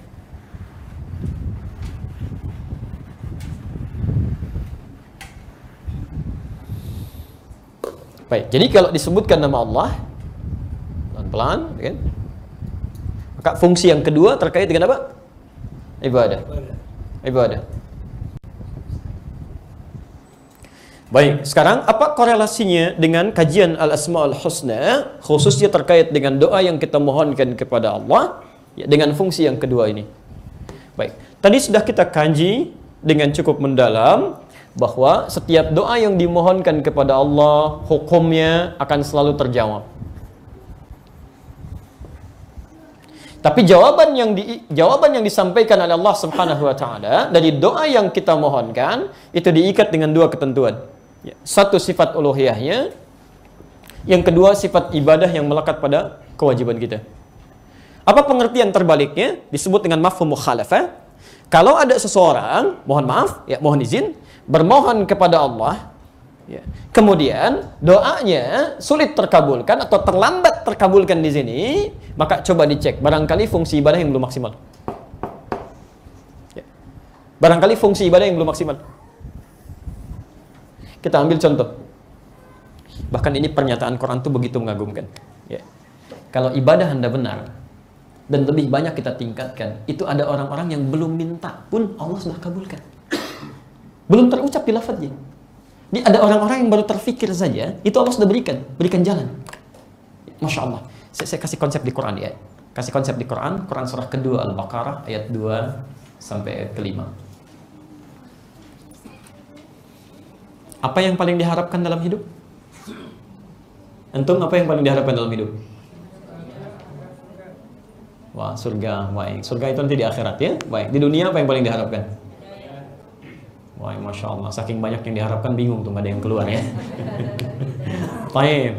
Hidayah itu kemudahan ya. Hidayah itu kemudahan dalam beraktivitas. Yang kedua kan kebahagiaan ya. Kebahagiaan kesuksesan. Kebahagiaan kesuksesan disebut dengan falah. Orangnya disebut dengan muflih. Perhatikan, Quran surah Al-Baqarah kedua, ayat ke-5 dulu, posisi paling kiri sebelah bawah. Ulaika ala hudam min rabbihim wa ulaika humul muflihun. Ulaika, mereka itu, maksudnya ada di antara manusia, ya. Ada hudan min rabbihim. Ada hudan, ada ala hudan, itu beda. Kalau hudan saja, itu petunjuk, kemudahan. Tapi kalau ala hudan, artinya petunjuk itu melekat dalam setiap aktivitas yang dijalani. Nempel. Ya. Makanya ada bahasa ala. Ala itu melekat di atas. Ya. Misal, ini ya. Al-qalam alal maktab. Ya, spidol ini di atas meja. Kalau pakai ala, nempel begini. Kalau ada jarak, namanya fauqa. Al-qalam fauqal maktab. Ya. Spidol ini di atas meja. Tapi ada jarak begini. Tapi kalau sudah ala, nempel. Ketika Allah mengatakan, berfirman di Al-Baqarah ayat ke-5 itu, ulaika ala hudam min rabbihim, bukan fauqa huda. Ya. Kalau fauqa artinya nggak melekat tuh, tapi kalau ala melekat. Jadi ada orang yang setiap aktivitasnya diberi petunjuk oleh Allah. Masya Allah.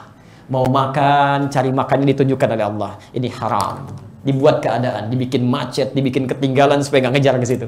Dibelokkan ke tempat yang lainnya. Bahasa manusianya nggak dapet tuh.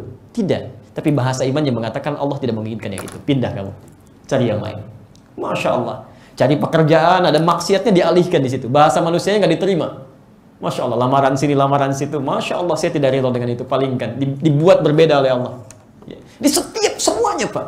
Semuanya. Di semua aktivitasnya. Langkahnya diatur. Orang pandangannya semua dilihat. Dia tidak. Pandangannya zikir. Lisannya zikir. Kan? Jalannya zikir. Masya Allah, keluar rumah beda langkahnya dengan masuk rumah. Menggunakan sepatunya beda dengan melepas sepatunya. Lain. Ada petunjuk dia. Masya Allah. Dan hidupnya bahagia. Wa ulaika humul muflihun. Bahagia. Tenang. Kadang-kadang dalam beberapa situasi, ketenangan itu lebih penting daripada materi yang dipegang. Coba saya tanya ya. Baik, jangan maksa milihnya. Pilih mana? Kaya tapi gelisah atau miskin tapi tenang. Dan tidak ada pilihan ketiga. Sehat tapi gelisah atau sakit tapi tenang. Tidak mudah ya.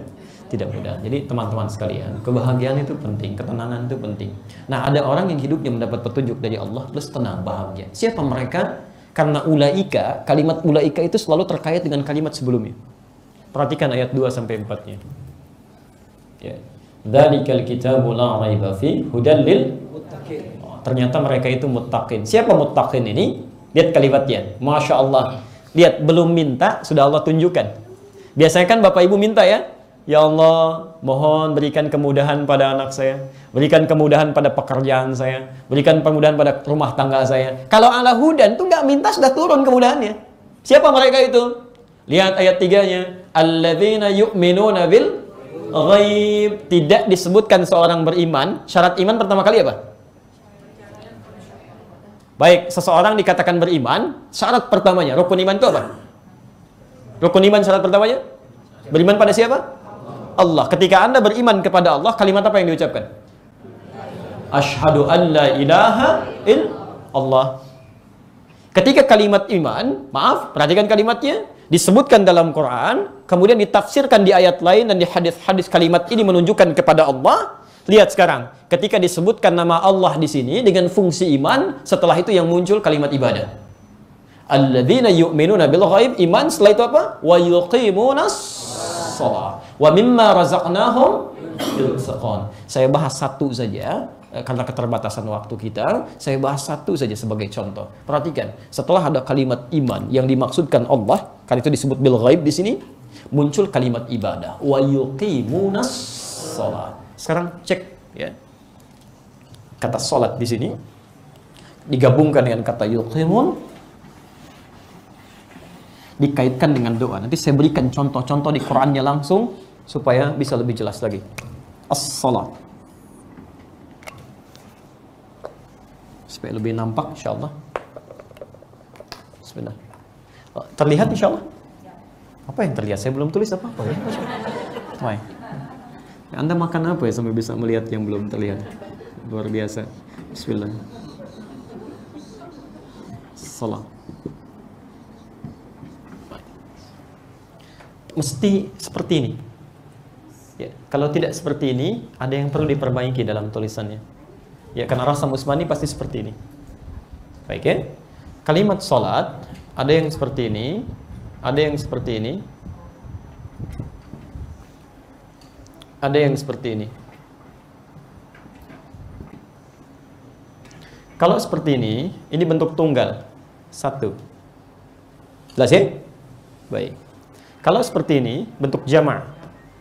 Ya, seperti Al-Baqarah 238, posisi paling kanan sebelah atas. Hafidhu 'alas shalawat, begini.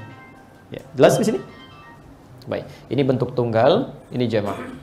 Tapi kalau seperti ini gabungan dari kedua makna ini.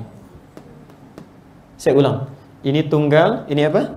Jama'. Kalau bentuk seperti ini, gabungan dari keduanya. Artinya, bentuk jama' yang bisa dilakukan secara tunggal.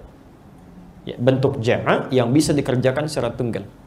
Baik, sholat itu kalau tidak berjamaah, kalau tidak bisa berjamaah, maka sholatnya sendirian kan? Baik, sekarang perhatikan. Kalimat sholatnya berbentuk jama'. Jama' itu, maaf, satu atau dua? Dua? Bukan, banyak. Baik. Banyak. Apa artinya? Ternyata Masya Allah, sholat yang dimintakan kepada kita untuk dikerjakan ternyata bukan satu, bukan dua, lebih banyak. Semakin banyak Anda bisa meningkatkan sholat sesuai dengan ketentuannya, maka semakin cepat Allah memberikan rahmat kepada kita. Semakin banyak Anda meningkatkan kuantitas ibadah, semakin cepat Allah mengabulkan doa kita tanpa harus kita ungkapkan. Bahkan saat terfikirkan dia bisa dikabulkan. Baik, sekarang saya mau tanya, sholat yang kita kerjakan dalam sehari berapa waktu? 5. Berapa rakaat? Masya Allah. Usia sampai segini masih 5 waktu juga. 17 rakaat juga. 5 waktu itu, 17 rakaat, itu rakaat standar. Anak kecil pun yang 7 tahun, 17 rakaat juga. 5 waktu juga. Ada anak 7 tahun mengerjakan sholat 17 rakaat. Anda diberikan 70 tahun masih 17 rakaat juga. Anda butuh berapa tahun lagi untuk meningkatkan dengan menambah sunnah-sunnahnya? Baik.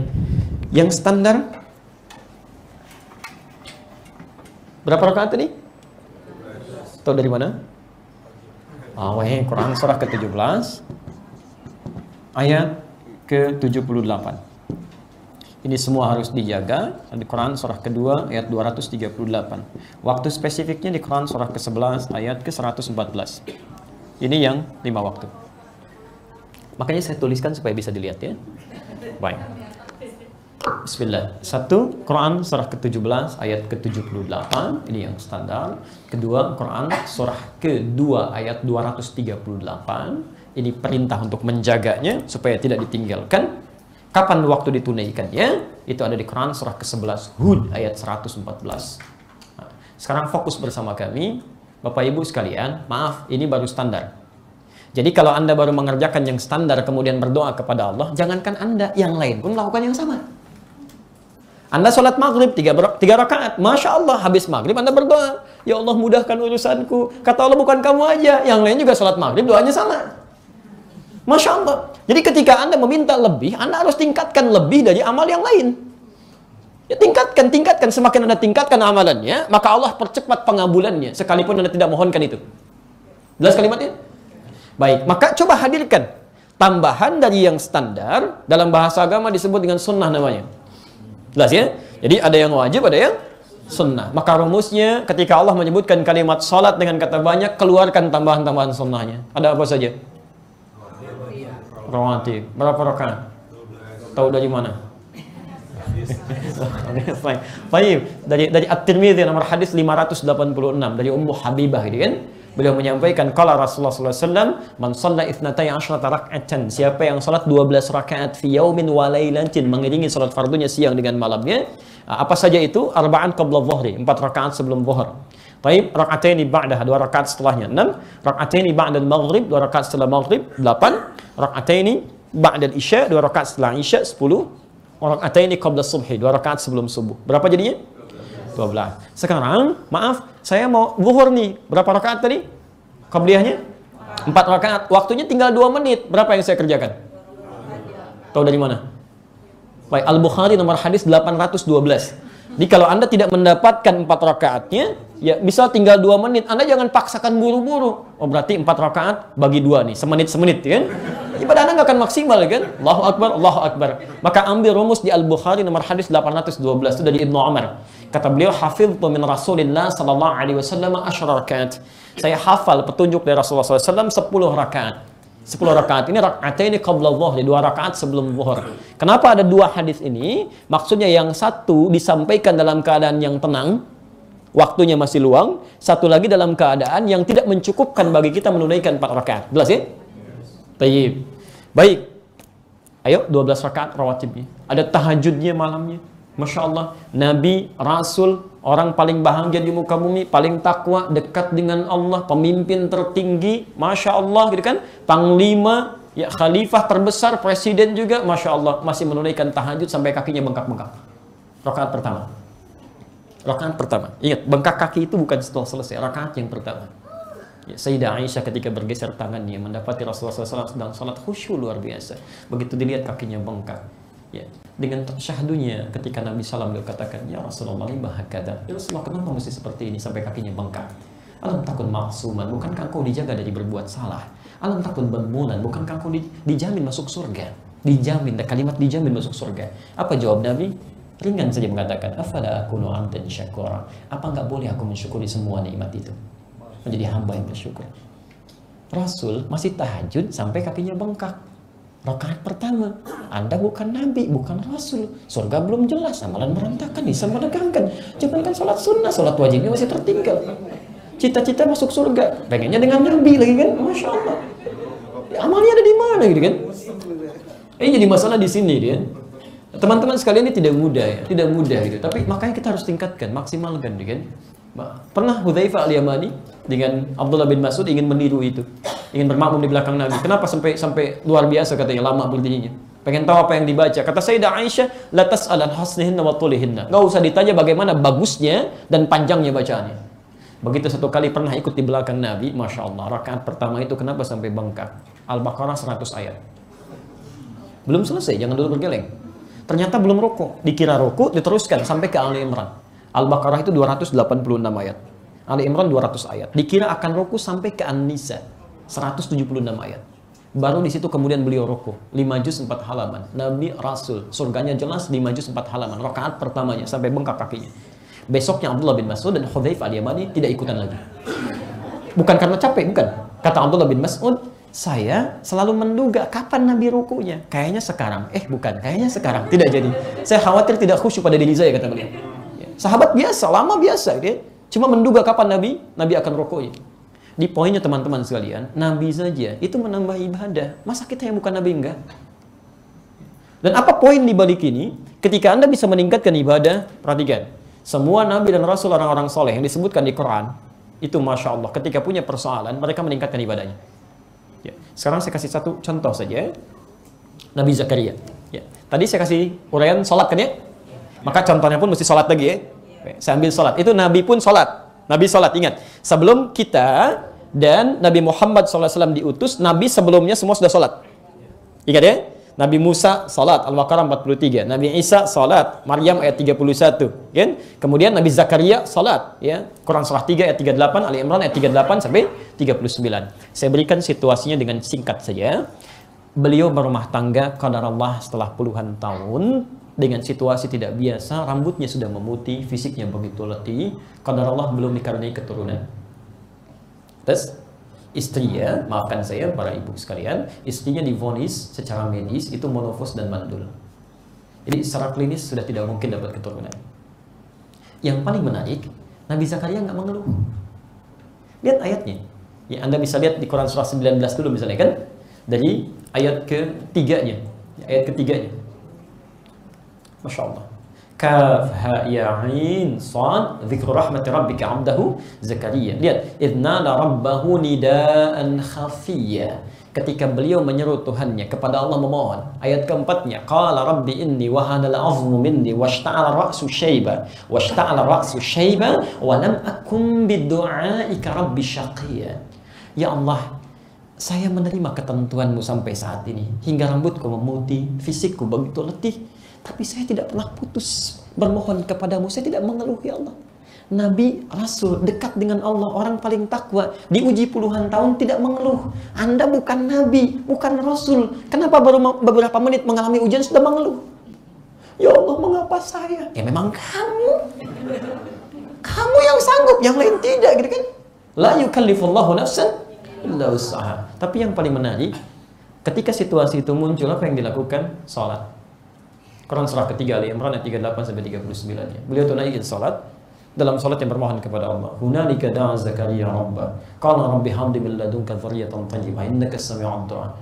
Di mihrabnya beliau bermohon kepada Allah, Tuhannya menyampaikan, ya Allah. Lihat kalimatnya, semua mengatakan saya tidak mungkin punya keturunan. Lihat rumus Quran ya, lihat rumus Quran yang pertama. Semua mengatakan tidak mungkin saya dapat. Maka saya hanya bermohon kepadamu sekarang saja, ya Allah.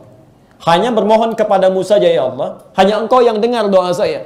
Kalau pada yang mendengar saja tidak bisa mengabulkan, lantas kepada siapa lagi saya mesti mengeluhkan, memohonkan?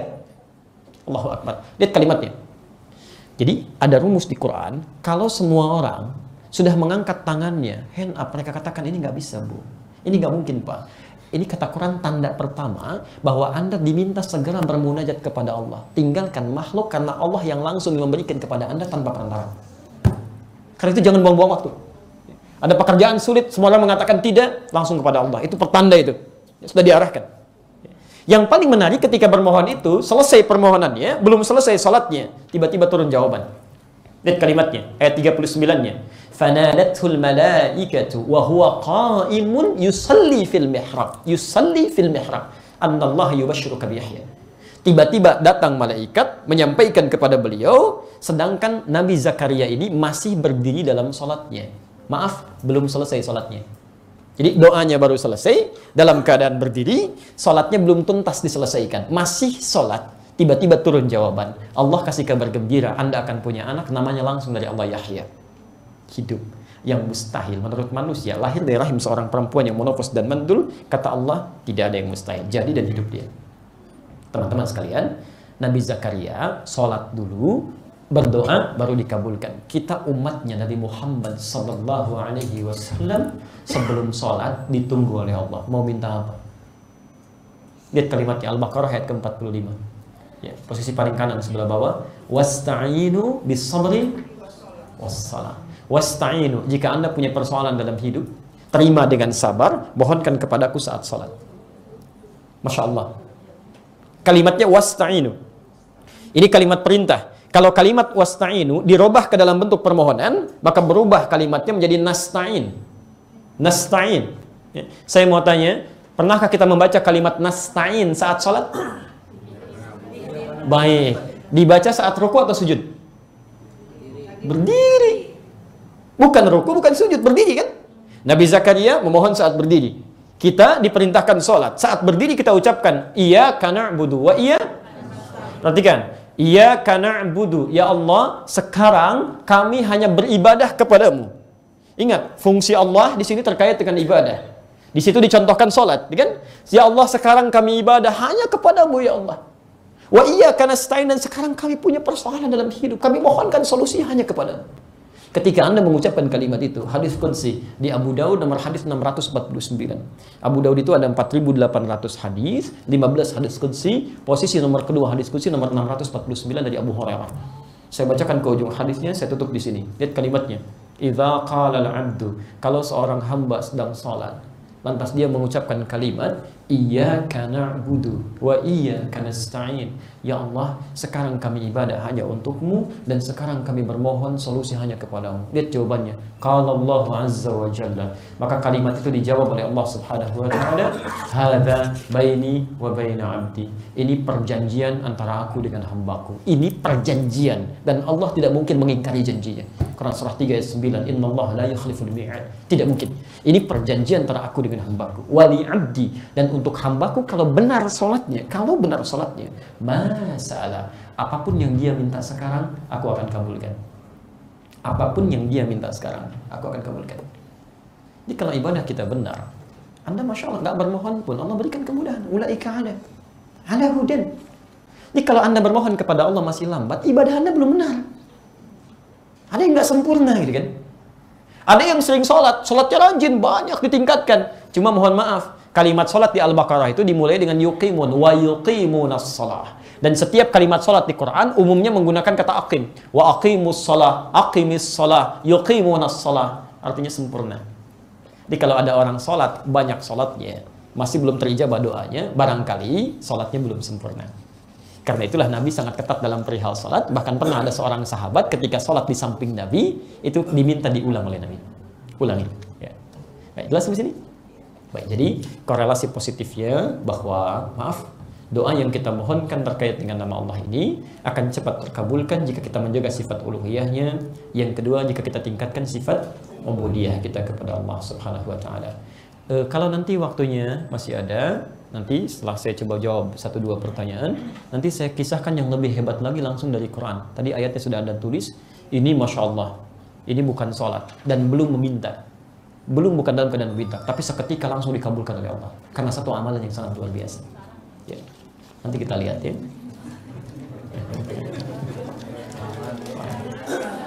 Kita sampai jam berapa? Baik. Ibu sampai jam 4 boleh, saya asar pulang ya. Saya harus ke masjid nih. Baik, kita masih ada waktu sekitar 22 menit lagi. Waalaikumsalam warahmatullahi wabarakatuh. Ustaz, bagaimana cara bertobat yang benar dan baik? Apakah cukup dengan doa atau dengan salat tobat? Baik, Allah jazakallahu khair.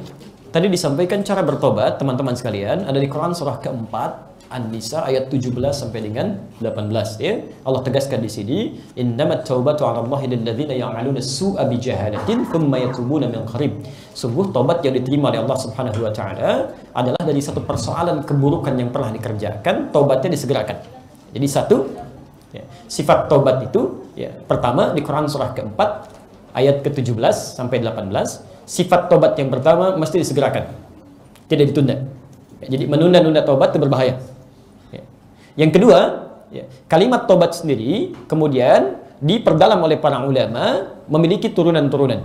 Ya. Tobat itu mengandung arti pengakuan, artinya mengakui kesalahan yang pernah Anda kerjakan. Jadi saat bertobat, setelah Anda segerakan, akui dulu salah apa. Ya. Akui salah apa, kan? Yang kedua, sesali kesalahan itu. Karena dengan penyesalan itu, ya, kita menghadirkan satu perasaan bahwa ini keliru, kan? Dan yang ketiga, berjanji untuk tidak mengulangi dan mengganti dengan amal soleh. Ya, berjanji untuk tidak mengulangi dan mengganti dengan amal soleh. Ya. Makanya nanti di ayat ke-18-nya, kalau ada orang masih mengulang kesalahan serupa atau berbuat salah pada yang lainnya, itu artinya pertanda tobatnya belum diterima. Ya, belum diterima. Baik, nah sekarang pelan-pelan. Ya, tadi ada pertanyaan, apakah mesti dengan sholat tobat? Ya. Sepanjang pengetahuan kami, semua sholat itu mengandung makna tobat. Semua sholat. Silahkan cek, semua sholat mengandung makna tobat. Makanya saat Anda mulai bertakbir pun, mulai bertakbir, kemudian mulai bersedekap, Anda mengucapkan doa untuk bertobat dari kesalahan. Coba, masih ingat tadi, ketika kita dijanjikan oleh Allah akan dikabulkan permohonan kita, saat kita membacakan apa? Iyyaka na'budu wa iyyaka nasta'in itu ada dalam lafaz apa? Al-Fatihah. Baik, sekarang perhatikan. Sebelum membaca Al-Fatihah, supaya doa kita dikabulkan tadi, sebelum membaca Al-Fatihah dalam sholat kita membaca apa? Iftitah. Taib. Apa yang dibacakan dalam iftitah Anda? Baik, inna salati wa nusuki. Yang lain? Allahumma ba'in. Baik, taib. Ada 12 hadis di sini terkait 12 doa terkait dengan iftitah. Ada yang wajah tu, kan? Baik, wajah tu wajhal ladzi fatara samawati wal ard dan seterusnya. Ada yang Allahumma ba'id, ada yang inni wajah tu, kan? Baik, wajah tu atau inni wajah tu? Baik. Yang wajah tu boleh yang kata? Baik. Yang inni wajah tu? Yang enggak punya wajah. Baik. Baik. Teman-teman sekalian, kalau Anda mengucapkan wajah itu tidak pakai inni, itu ada di hadis Muslim nomor hadis 1848. Riwayatnya dari Ali bin Abi Thalib. Kalau Anda mengucapkan menggunakan inni wajah itu diantaranya ada di Ibnu Majah nomor hadis 3221, Abu Daud nomor hadis 2579. Riwayatnya dari Jabir bin Abdullah. Tapi saya menginginkan Anda tidak menghafal nomor dan hadisnya, tapi mengetahui maknanya. Ini poinnya. Ya, tidak penting itu semua, yang penting paham maknanya, amalkan dengan benar. Nah, sekarang perhatikan, saya mau bacakan hadisnya supaya kita mengerti betul. Yang pakai wajah itu dari Ali bin Abi Thalib, saya bacakan hadisnya. Beliau menyampaikan, "Shallaitu khalfa Rasulillah sallallahu alaihi wasallam." Saya pernah salat di belakang Rasulullah sallallahu alaihi wasallam, fastaftaha, maka beliau membaca doa istiftah. Istiftah itu artinya panjang. Ya, wajjahtu wajhiya lilladzi fatara as-samawati wal ard dan seterusnya. Jadi ini yang tanpa ini. Baik, sedangkan yang menggunakan ini hadisnya dari Jabir bin Abdullah radhiyallahu taala anhu qala, beliau menyampaikan, "Ra'aitu Rasulullah sallallahu alaihi wasallam." Saya sering kali melihat Rasulullah sallallahu alaihi wasallam hina yadhbah, setiap kali menyembelih hewan kurban, aqbala al-qiblah, menghadapkan hewan kurbannya ke arah kiblat. Thumma qala, kemudian mengucapkan, "Allahumma hadza min Muhammad wa ali Muhammad wa ummat Muhammad." Ya Allah, mohon terima kurban ini dari Muhammad, dari keluarga besar Muhammad sallallahu alaihi wasallam, dan dari umatnya Muhammad sallallahu alaihi wasallam. Jadi yang dikorbankan itu rata-rata Nabi 100 ekor. Ya, Masya Allah. Di pertama sunnahnya hadapkan ke kiblat, sebutkan atas nama siapa. Yang ketiga, fayaqulu, kemudian mengucapkan Bismillahi Allahu Akbar. Saat disembeli, diucapkan Bismillahi Allahu Akbar, sembeli. Setelah itu belum selesai. Sunnah yang keempat, ingat teman-teman, Anda kehilangan satu langkah, Anda kehilangan pahala di sini. Oke? Ada 4 di sini. Hadapkan ke kiblat, sebut atas nama siapa. Keempat, ketiga Bismillahi Allahu Akbar. Yang keempat, selesai menyembeli, menghadap ke kiblat, berdoa. Inni wajjahtu wajhiya lilladzi fatara as-samawati wal ard dan seterusnya. Jadi yang inni wajjahtu itu bukan bacaan dari doa iftitah atau istiftah, tapi bacaan doa setelah selesai menyembelih hewan kurban. Enggak pakai enggak pakai setelah menyembelih hewan kurban atau melontar jumrah, itu yang dibaca. Ya. Kami sudah berusaha mengecek di 1235 kitab hadis dari yang paling sahih sampai yang paling palsu. Redaksinya ke situ semua. Bahkan hadis palsu pun nggak ada yang menyebutkan dipakai dalam sholat. Nah, jadi barangkali perlu diluruskan di sini, walaupun bedanya tipis, tapi tidak bisa disamakan, karena doa itu detil sifatnya. Ya, taib. Nah, poin saya, ada yang berdoa menggunakan Allahumma ba'id baini, kan? Sering dibaca dalam siang hari, sholat siang. Ya. Salat siang ini dalam istilah fiqih ada lail wan nahar. Kalau salat malam lail itu artinya tahajud, qiyamul lail. Kalau salat nahar itu artinya salat fardu dari mulai subuh sampai isya ini. Nah, disebutkan di Al-Bukhari nomor hadis 711 dari Abu Hurairah, Nabi itu ketika sedang salat ya berhenti sejenak, sakata hunainatan. Ya, kata Abu Hurairah setelah selesai, ya Rasulullah, saya perhatikan Anda sakata hunainah. Ya, Anda diam sejenak. Apa yang Anda lakukan? Kata Nabi, saya membaca Allahumma ba'id baini wa baina khataayaya kama ba'adta bainal masyriq wal maghrib. Teman-teman sekalian, saya ingin ketika Anda membacakan bacaan apapun dalam salat, pahami. Karena kata Allah diisyaratkan di Quran, banyak orang salat tidak mengerti, tidak paham apa yang ia baca dan dilakukan dalam salatnya. Sekarang perhatikan, kesalahan yang kita perbuat dalam hidup disebut khata. Kalau banyak namanya khataaya. Baik. Kenapa ini sering dibaca oleh Nabi SAW dalam salat siang? Karena umumnya, maaf, siang itu lebih banyak menghadirkan aktivitas dibandingkan dengan malam. Bapak Ibu banyak beraktivitas di siang hari atau malam? Siang. Sekarang perhatikan, umumnya orang yang banyak beraktivitas lebih besar kemungkinan potensi salahnya dibandingkan dengan yang diam. Terlalu banyak bicara bisa keliru. Terlalu banyak melangkah bisa salah. Karena itulah, mohon izin, tadi antara zuhur mau ke asar, saya mau tanya, ada di antara kita yang tidak punya salah? Boleh angkat tangan? Yang sedikit? Tuh, saking banyaknya kita nggak bisa ngangkat kan? Berarti ada yang salah kan? Karena itulah ketika, maaf kesalahannya sedikit atau banyak. Kalau sedikit, khata. Kalau banyak, khata ya. Ya terakhir itu pengakuan. Lihat kalimatnya ya. Khata, ya. Kalau kalimatnya berhenti di sini, khata ya, sampai sini, ini kesalahannya. Kalau pakai ya kecil, ya, ini pengakuannya. Saya melakukan kesalahan-kesalahan. Ini seakan-akan ketika Anda katakan, Allahumma ba'id baini wa baina khataayaya kama ba'adta bainal masyriq wal maghrib. Ya Allah, hamba mengakui ya Allah, sebelum sholat ini banyak kesalahan yang hamba lakukan. Anda ingat-ingat kan? Hadirkan suasananya, kalau benar tuh bisa menangis kan? Mohon ya Allah, jauhkan sejauh-jauhnya antara saya dan kesalahan yang saya perbuat, seperti engkau jauhkan antara timur dengan barat. Timur dengan barat pernah melihat bersatu? Tidak. Maksudnya apa? Saya nggak pengen lihat selama-lamanya ya Allah. Sampai di akhirat tolong jangan tampakkan lagi pada saya. Karena nanti ada orang-orang saat di akhirat, kebaikan ditampakkan, keburukan pun akan tampak. Jadi kalau Anda berbuat salah sekarang, tidak Anda istighfari, bisa Anda berbuat salah, sekarang ditebet gitu kan? Ya, awas hati-hati. Anda nggak istighfari, nanti di akhirat akan dibuka. Bukan cuma orang tebet, penduduk langit dan bumi mengetahui bahwa Anda pernah berbuat maksiat. فَمَنْ يَعْمَلْ مِثْقَالَ ذَرَّةٍ خَيْرًا يَرَهُ وَمَنْ يَعْمَلْ مِثْقَالَ ذَرَّةٍ شَرًّا يَرَهُ. Anda berbuat salah sedikit pun, Anda nggak tobat di situ, Allah akan buka. Karena itulah saat kita salat, kita bertobat. Saya akui saya salah ya Allah, mohon jauhkan. Kalau kesalahan saya seperti noda yang melekat di pakaian, ya Allah mohon bersihkan saja. Kalau perlu gunakan dengan air yang sangat dingin, bil ma'i wa thalji wal barat. Jadi kalau Anda benar salat yang membaca doa tadi, Anda sedang bertobat.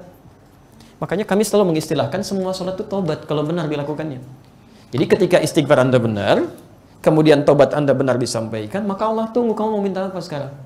Karena itulah tadi saya sampaikan salah satu kisah di antara dua yang tadi saya sebutkan, Nabi Nuh alaihissalam. Nabi Nuh itu ketika meminta umatnya bertobat, lihat kalimatnya, dosanya luar biasa. Yang dimintakan istighfar. Quran surah ke-71, ya, ayat 10-14 itu. Faqultu astaghfiru rabbakum innahu kana ghaffara. Kata Nabi Nuh, lihat kalimatnya. Saya katakan kalian semua banyak salah kalian. Cepat taubat, istighfar. Istighfar. Minimal dengan istighfar. Masih ingat tadi pembahasannya? Kadang-kadang maksiat yang dilakukan itu menghambat kebaikan kan? Masya Allah. Lihat ayatnya Pak, Ibu sekalian. Yursilis samaa alaikum midrara. Kalau istighfar tobat dilakukan, maka sekat akan dibuka, Allah turunkan rahmat dari langit. Bahkan menjadikan, maaf yang tadinya kering kerontang jadi tumbuh subur lagi. Wa yumdidkum bi amwalin wa banina. Rizki Anda yang macet, pekerjaan Anda yang sulit, dengan istighfar tobat dilancarkan kembali. Keturunan yang belum dapat dimudahkan pendapatannya. Masya Allah. Jadi ternyata taubat itu terkait erat dengan rizki-rizki dan rahmat Allah serta pengabulan doa.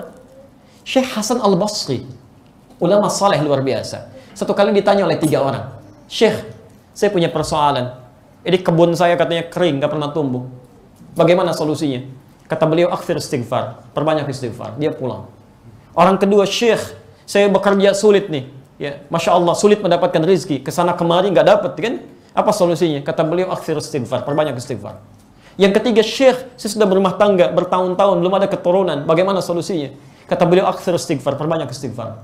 Begitu ketiganya pulang, jamaah yang bingung.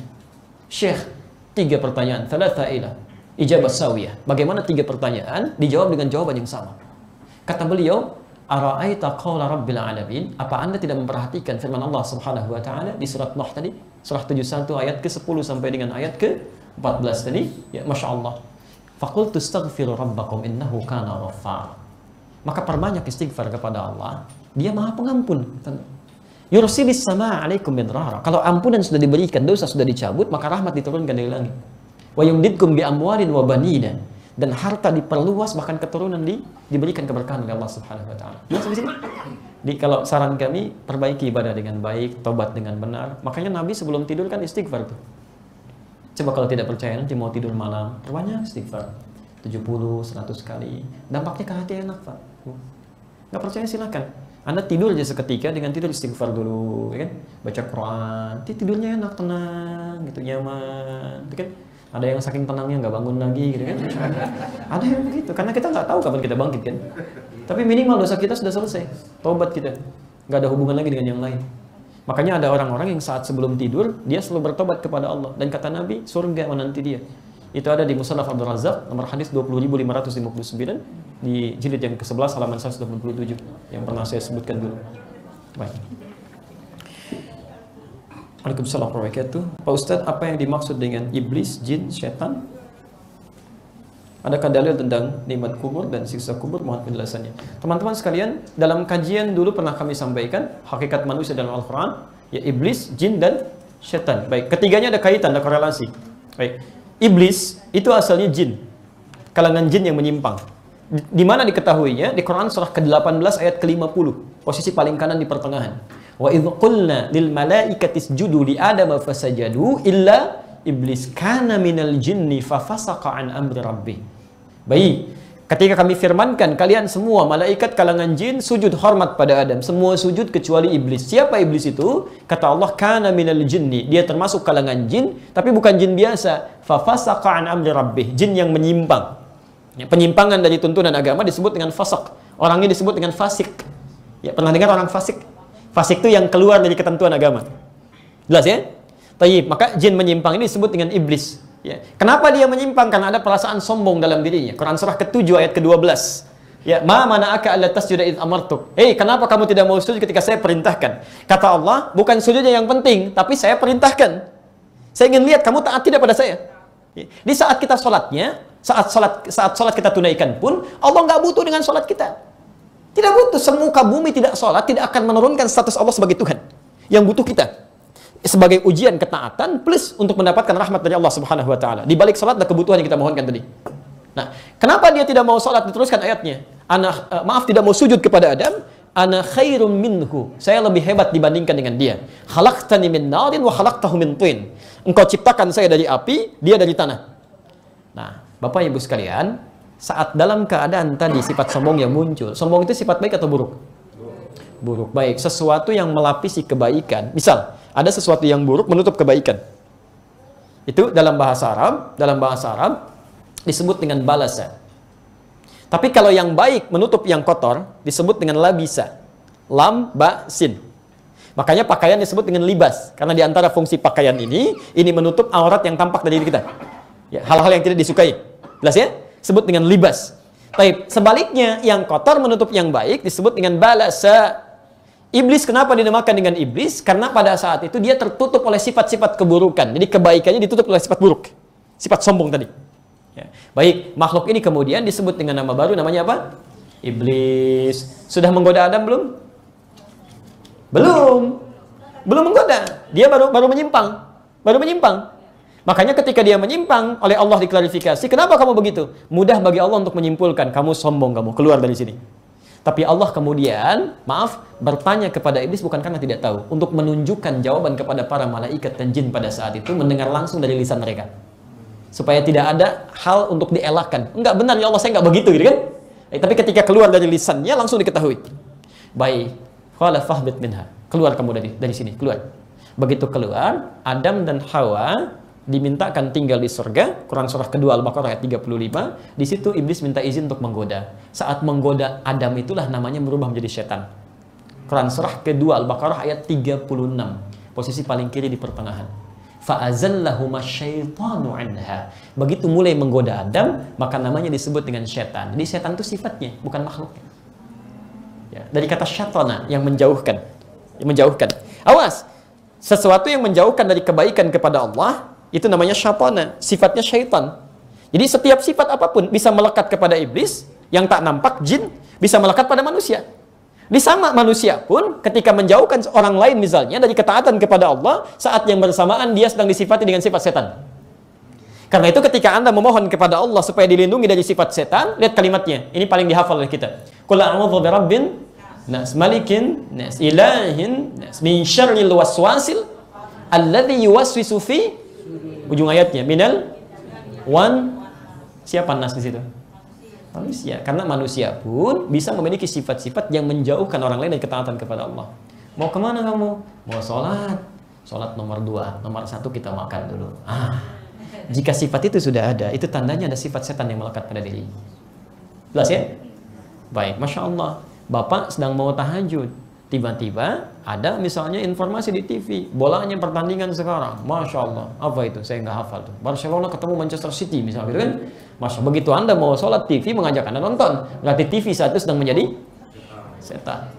Ibu mau tahajud. Begitu mau tahajud, kata suaminya, "Ma, sini dulu, temani papa nih nonton." Masya Allah. Sejak itu papa sedang menjadi, bukan saya yang bilang.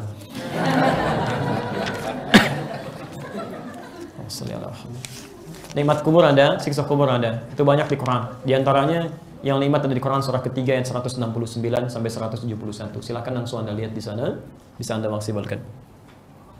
Baik. Ustaz, kalau kita sedang mengikuti kajian ba'da maghrib di masjid, tidak lama kemudian masuk waktu Isya. Masih melanjutkan kajian, ustadznya masih melanjutkan kajian, sedangkan sholat Isyanya sudah kajian selesai kurang lebih jam 9. Apakah seperti itu dibolehkan atau kita sholat Isya dulu baru lanjut kajian? Quran surah ke-18, maaf surah ke-9 saja, surah 9 ayat ke-18. Quran surah 9 At-Taubah ayat ke-18. Teman-teman sekalian, di Quran itu ada musalla, ada masjid, ada mihrab, itu berbeda. Musalla, kata pertamanya di Quran surah kedua ayat 125, posisi paling kanan di pertengahan. Mihrab tadi sudah kami sampaikan, ya kan? Ada di Quran surah ketiga ayat 37, ya kan? Ada di 38, 39. Masjid di antaranya ada di Quran surah ke-9 At-Taubah ayat ke-18. Fungsinya langsung dirinci di situ. Apa fungsi masjid? Innama ya'muru masajidallahi man amana billahi wal yaumil akhir wa aqamas shalah. Yang memakmurkan masjid Allah itu, ingat, makmur itu bukan rame. Awas, makmur bukan rame. Dari kata amira, sesuatu yang bermanfaat. Ya, sesuatu yang bermanfaat. Jadi kalau Anda ingin memakmurkan masjid, harus Anda isi dengan kegiatan yang bermanfaat. Bukan rame. Kalau ada ceramah di situ, maka ceramah yang dihadirkan adalah ceramah yang bermanfaat. Yang meningkatkan iman, mendekatkan Anda dengan Allah, bukan yang rame. Salah kalau pengurus masjid mengundang orang ceramah hanya untuk rame saja. Maaf, banyak tawanya, tidak ada isinya, ya, ada kamuflasenya, orang disuruh nangis gitu kan, macam-macam dan sebagainya. Itu nggak tepat. Tidak tepat. Nah, sekarang fungsi pertama masjid ketika akan dimakmurkan, apa fungsi pertamanya? Setelah beriman kepada Allah dan hari akhir, kata Allah, wa aqamas shalah. Fungsi pertamanya salat. Ingat ya, fungsi yang lainnya turunan. Fungsi utamanya apa? Salat. Jadi ketika fungsi salat kemudian bersamaan dengan fungsi turunan yang lain, wa ataz zakat wa lam yakhsha illallah, menunaikan zakat, kemudian melakukan kegiatan yang mendekatkan kita dengan Allah sehingga takut kepadanya, ada ta'lim, ada TPQ, ada macam-macam, boleh di masjid. Nabi pernah ngajar di masjid Al-Sufah itu, ya, dekat ke pintu bagian baqi itu, ya. Teman-teman sekalian, kalau fungsi zakat bersanding dengan fungsi salat, maka zakat disimpan dulu, salat lakukan. Anda sedang transaksi zakat, ya. Qadar Allah kemudian panggilan adzan, Allahu Akbar, simpan fungsi transaksi zakat, lakukan salat. Taklim urutannya nomor 3 di sini dan bahasanya umum. Masya Allah, ketika bersamaan dengan waktu salat, maka simpan taklimnya, tunaikan salat terlebih dahulu. Setelah itu baru tunaikan taklim kembali atau dilanjutkan. Ya. Kenapa ini penting dilakukan? Karena ketika adzan dikumandangkan di masjid, fungsi itu kan memanggil orang salat. Orang mau berjamaah ke masjid, begitu mau salat, Anda masih taklim. Ada orang mau mampir, mau sholat ke situ, sedang perjalanan. Ketika melihat Anda belum menunaikan sholat, dia menyimpulkan nggak ada jamaah di sini, dia lanjutkan. Dan dia belum dalam keadaan sholat berjamaah. Kalau dia meninggal di pertengahan jalan, siapa yang tanggung jawab? Jadi teman-teman sekalian, menurut kami yang paling tepat berdasarkan arahan Al-Quran Al-Karim adalah dahulukan dulu salat, baru kemudian dilanjutkan dengan ta'limnya. Begitu sifat ta'lim Rasulullah SAW. Mungkinkah orang yang berdosa bisa segera bertobat kalau tidak diberi hidayah oleh Allah Subhanahu wa Ta'ala? Baik, tidak ada bahasa tidak diberi hidayah. Ya, kita semua diberikan hidayah. Cuma masalahnya ada yang diberi nggak mau ngambil, itu aja. Awas, bedakan, ingat. Kita harus tajam menghadirkan logika dan mengungkapkan kalimat. Sekarang ada banyak kalimat diungkapkan tapi tidak masuk logika. Hati-hati. Ya. Kenapa saya dilarang menjadi gubernur? Tidak ada yang melarang Anda. Kalau mau silahkan, cuman kami nggak pilih. Gitu aja gitu kan. Nggak ada larangan, silahkan kalau mau gitu kan. Kenapa saya dilarang jadi bupati? Nggak ada larangan, silahkan aja. Cuman maaf, kami nggak pilih. Dan yang salah Anda memaksa kami memilih Anda. Gitu kan? Nah, jadi ada kalimat-kalimat yang kita mesti jeli di situ. Saya belajar di sekolah Islam, cuman saya nggak dapat hidayah aja. Bukan nggak dapat, Anda dikasih, cuman Anda nggak mau. Anda nggak ambil. Karena kalimat Qur'annya diberikan hidayah. Quran surah ke-29 ayat 69, ayat terakhir. Walladzina jahadu fina lanahdiyannahum subulana. Dan orang-orang yang serius menjemput hidayah kami. Jadi sifat hidayah itu kalau diberikan mesti cepat diambil. Lanahdiyannahum subulana, maka kami akan tunjukkan jalan menuju kami.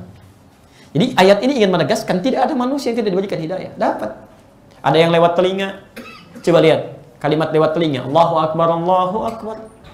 Demi Allah kami katakan, setelah kami teliti 24 jam itu lafaz adzan tidak berhenti di muka bumi. Lafaz adzan, silahkan cek. Tempat di sini adzan, masjid misalnya adzan, selesai ini yang lain adzan, yang lain adzan, yang lain adzan. Kami saat di Mesir, itu Mesir selesai adzan, Libya adzan. Selesai Libya, Tunisia adzan. Tunisia selesai, Maroko adzan. Aljazair adzan. Nyebrang sedikit ke Italia, Spanyol, Prancis, 24 jam tidak berhenti. Bukankah di situ diperdengarkan kalimat Allah? Apa artinya adzan? Taib. Adzan itu telinga bahasanya. Dari kata udhun, jamaahnya adzan. Artinya lafaz ini dijamin oleh Allah diperdengarkan pada orang yang masih punya telinga, pendengaran. Diperdengarkan kalimat Allah, Allahu Akbar, Allahu Akbar. Syahadat ada di situ, asyhadu an la ilaha illallah, asyhadu anna Muhammadar Rasulullah. Tidak sedikit orang mendengar adzan, belajar dari situ, kemudian dia memutuskan untuk masuk Islam. Jelas di sini? Jadi kalau Anda ambil, dapat. Ya, qadar Allah, saya percepat, tinggal 2 menit lagi waktu kita. Teman-teman sekalian, dulu di Amerika ada 2 orang belanja, ini kisah nyata. Mahasiswa, satu muslim, orang kita, satu lagi non-muslim. Qadar Allah yang muslim ini seringkali melihat tayangan-tayangan Islam. Channel One itu kan suka ada dari Masjidil Haram ya, dari Mekah. Salat Isya ketika sedang diputar. Si non-muslim datang ke situ. Si muslim ini hanya bertanya, menurut kamu berapa yang ada di sini katanya. Ya. Kata orang ini, mungkin puluhan ribu. Baik, pertanyaan kedua, lihat kalimatnya. Menurut kamu berapa waktu yang dibutuhkan untuk mengatur orang-orang yang ada di sini seketika untuk rapi? Kata non-muslim tadi, butuh berpekan-pekan. Kata orang ini, yang orang muslim tadi, saya akan tunjukkan kepada Anda, tidak sampai dalam hitungan menit mereka semua akan rapi. Non-muslim ini tidak percaya, buktikan. Silahkan perhatikan. Begitu Syekh Sudes mengatakan, maaf, iqamat dulu, ya Allahu Akbar, semua yang tawaf diam. Menghadap ke Ka'bah. Begitu mengatakan Syekh Sudes, istawu, istaqimu, ruputkan, luruskan, Masya Allah, semua tidak ada yang bergerak. Begitu bertakbir, semua bertakbir. Apa kata orang ini? Lihat kalimatnya. Tolong tunjukkan pada saya bagaimana caranya masuk Islam. Ini tidak mungkin diatur oleh manusia. Pasti ini dari satu yang bukan manusia. Agama ini bukan buatan manusia. Mustahil diatur oleh manusia. Mustahil kata orang ini. Nonton sholat Isya dapat hidayah. Ada orang sudah diberikan hidayah nggak mau sholat Isya. Masalah di sini.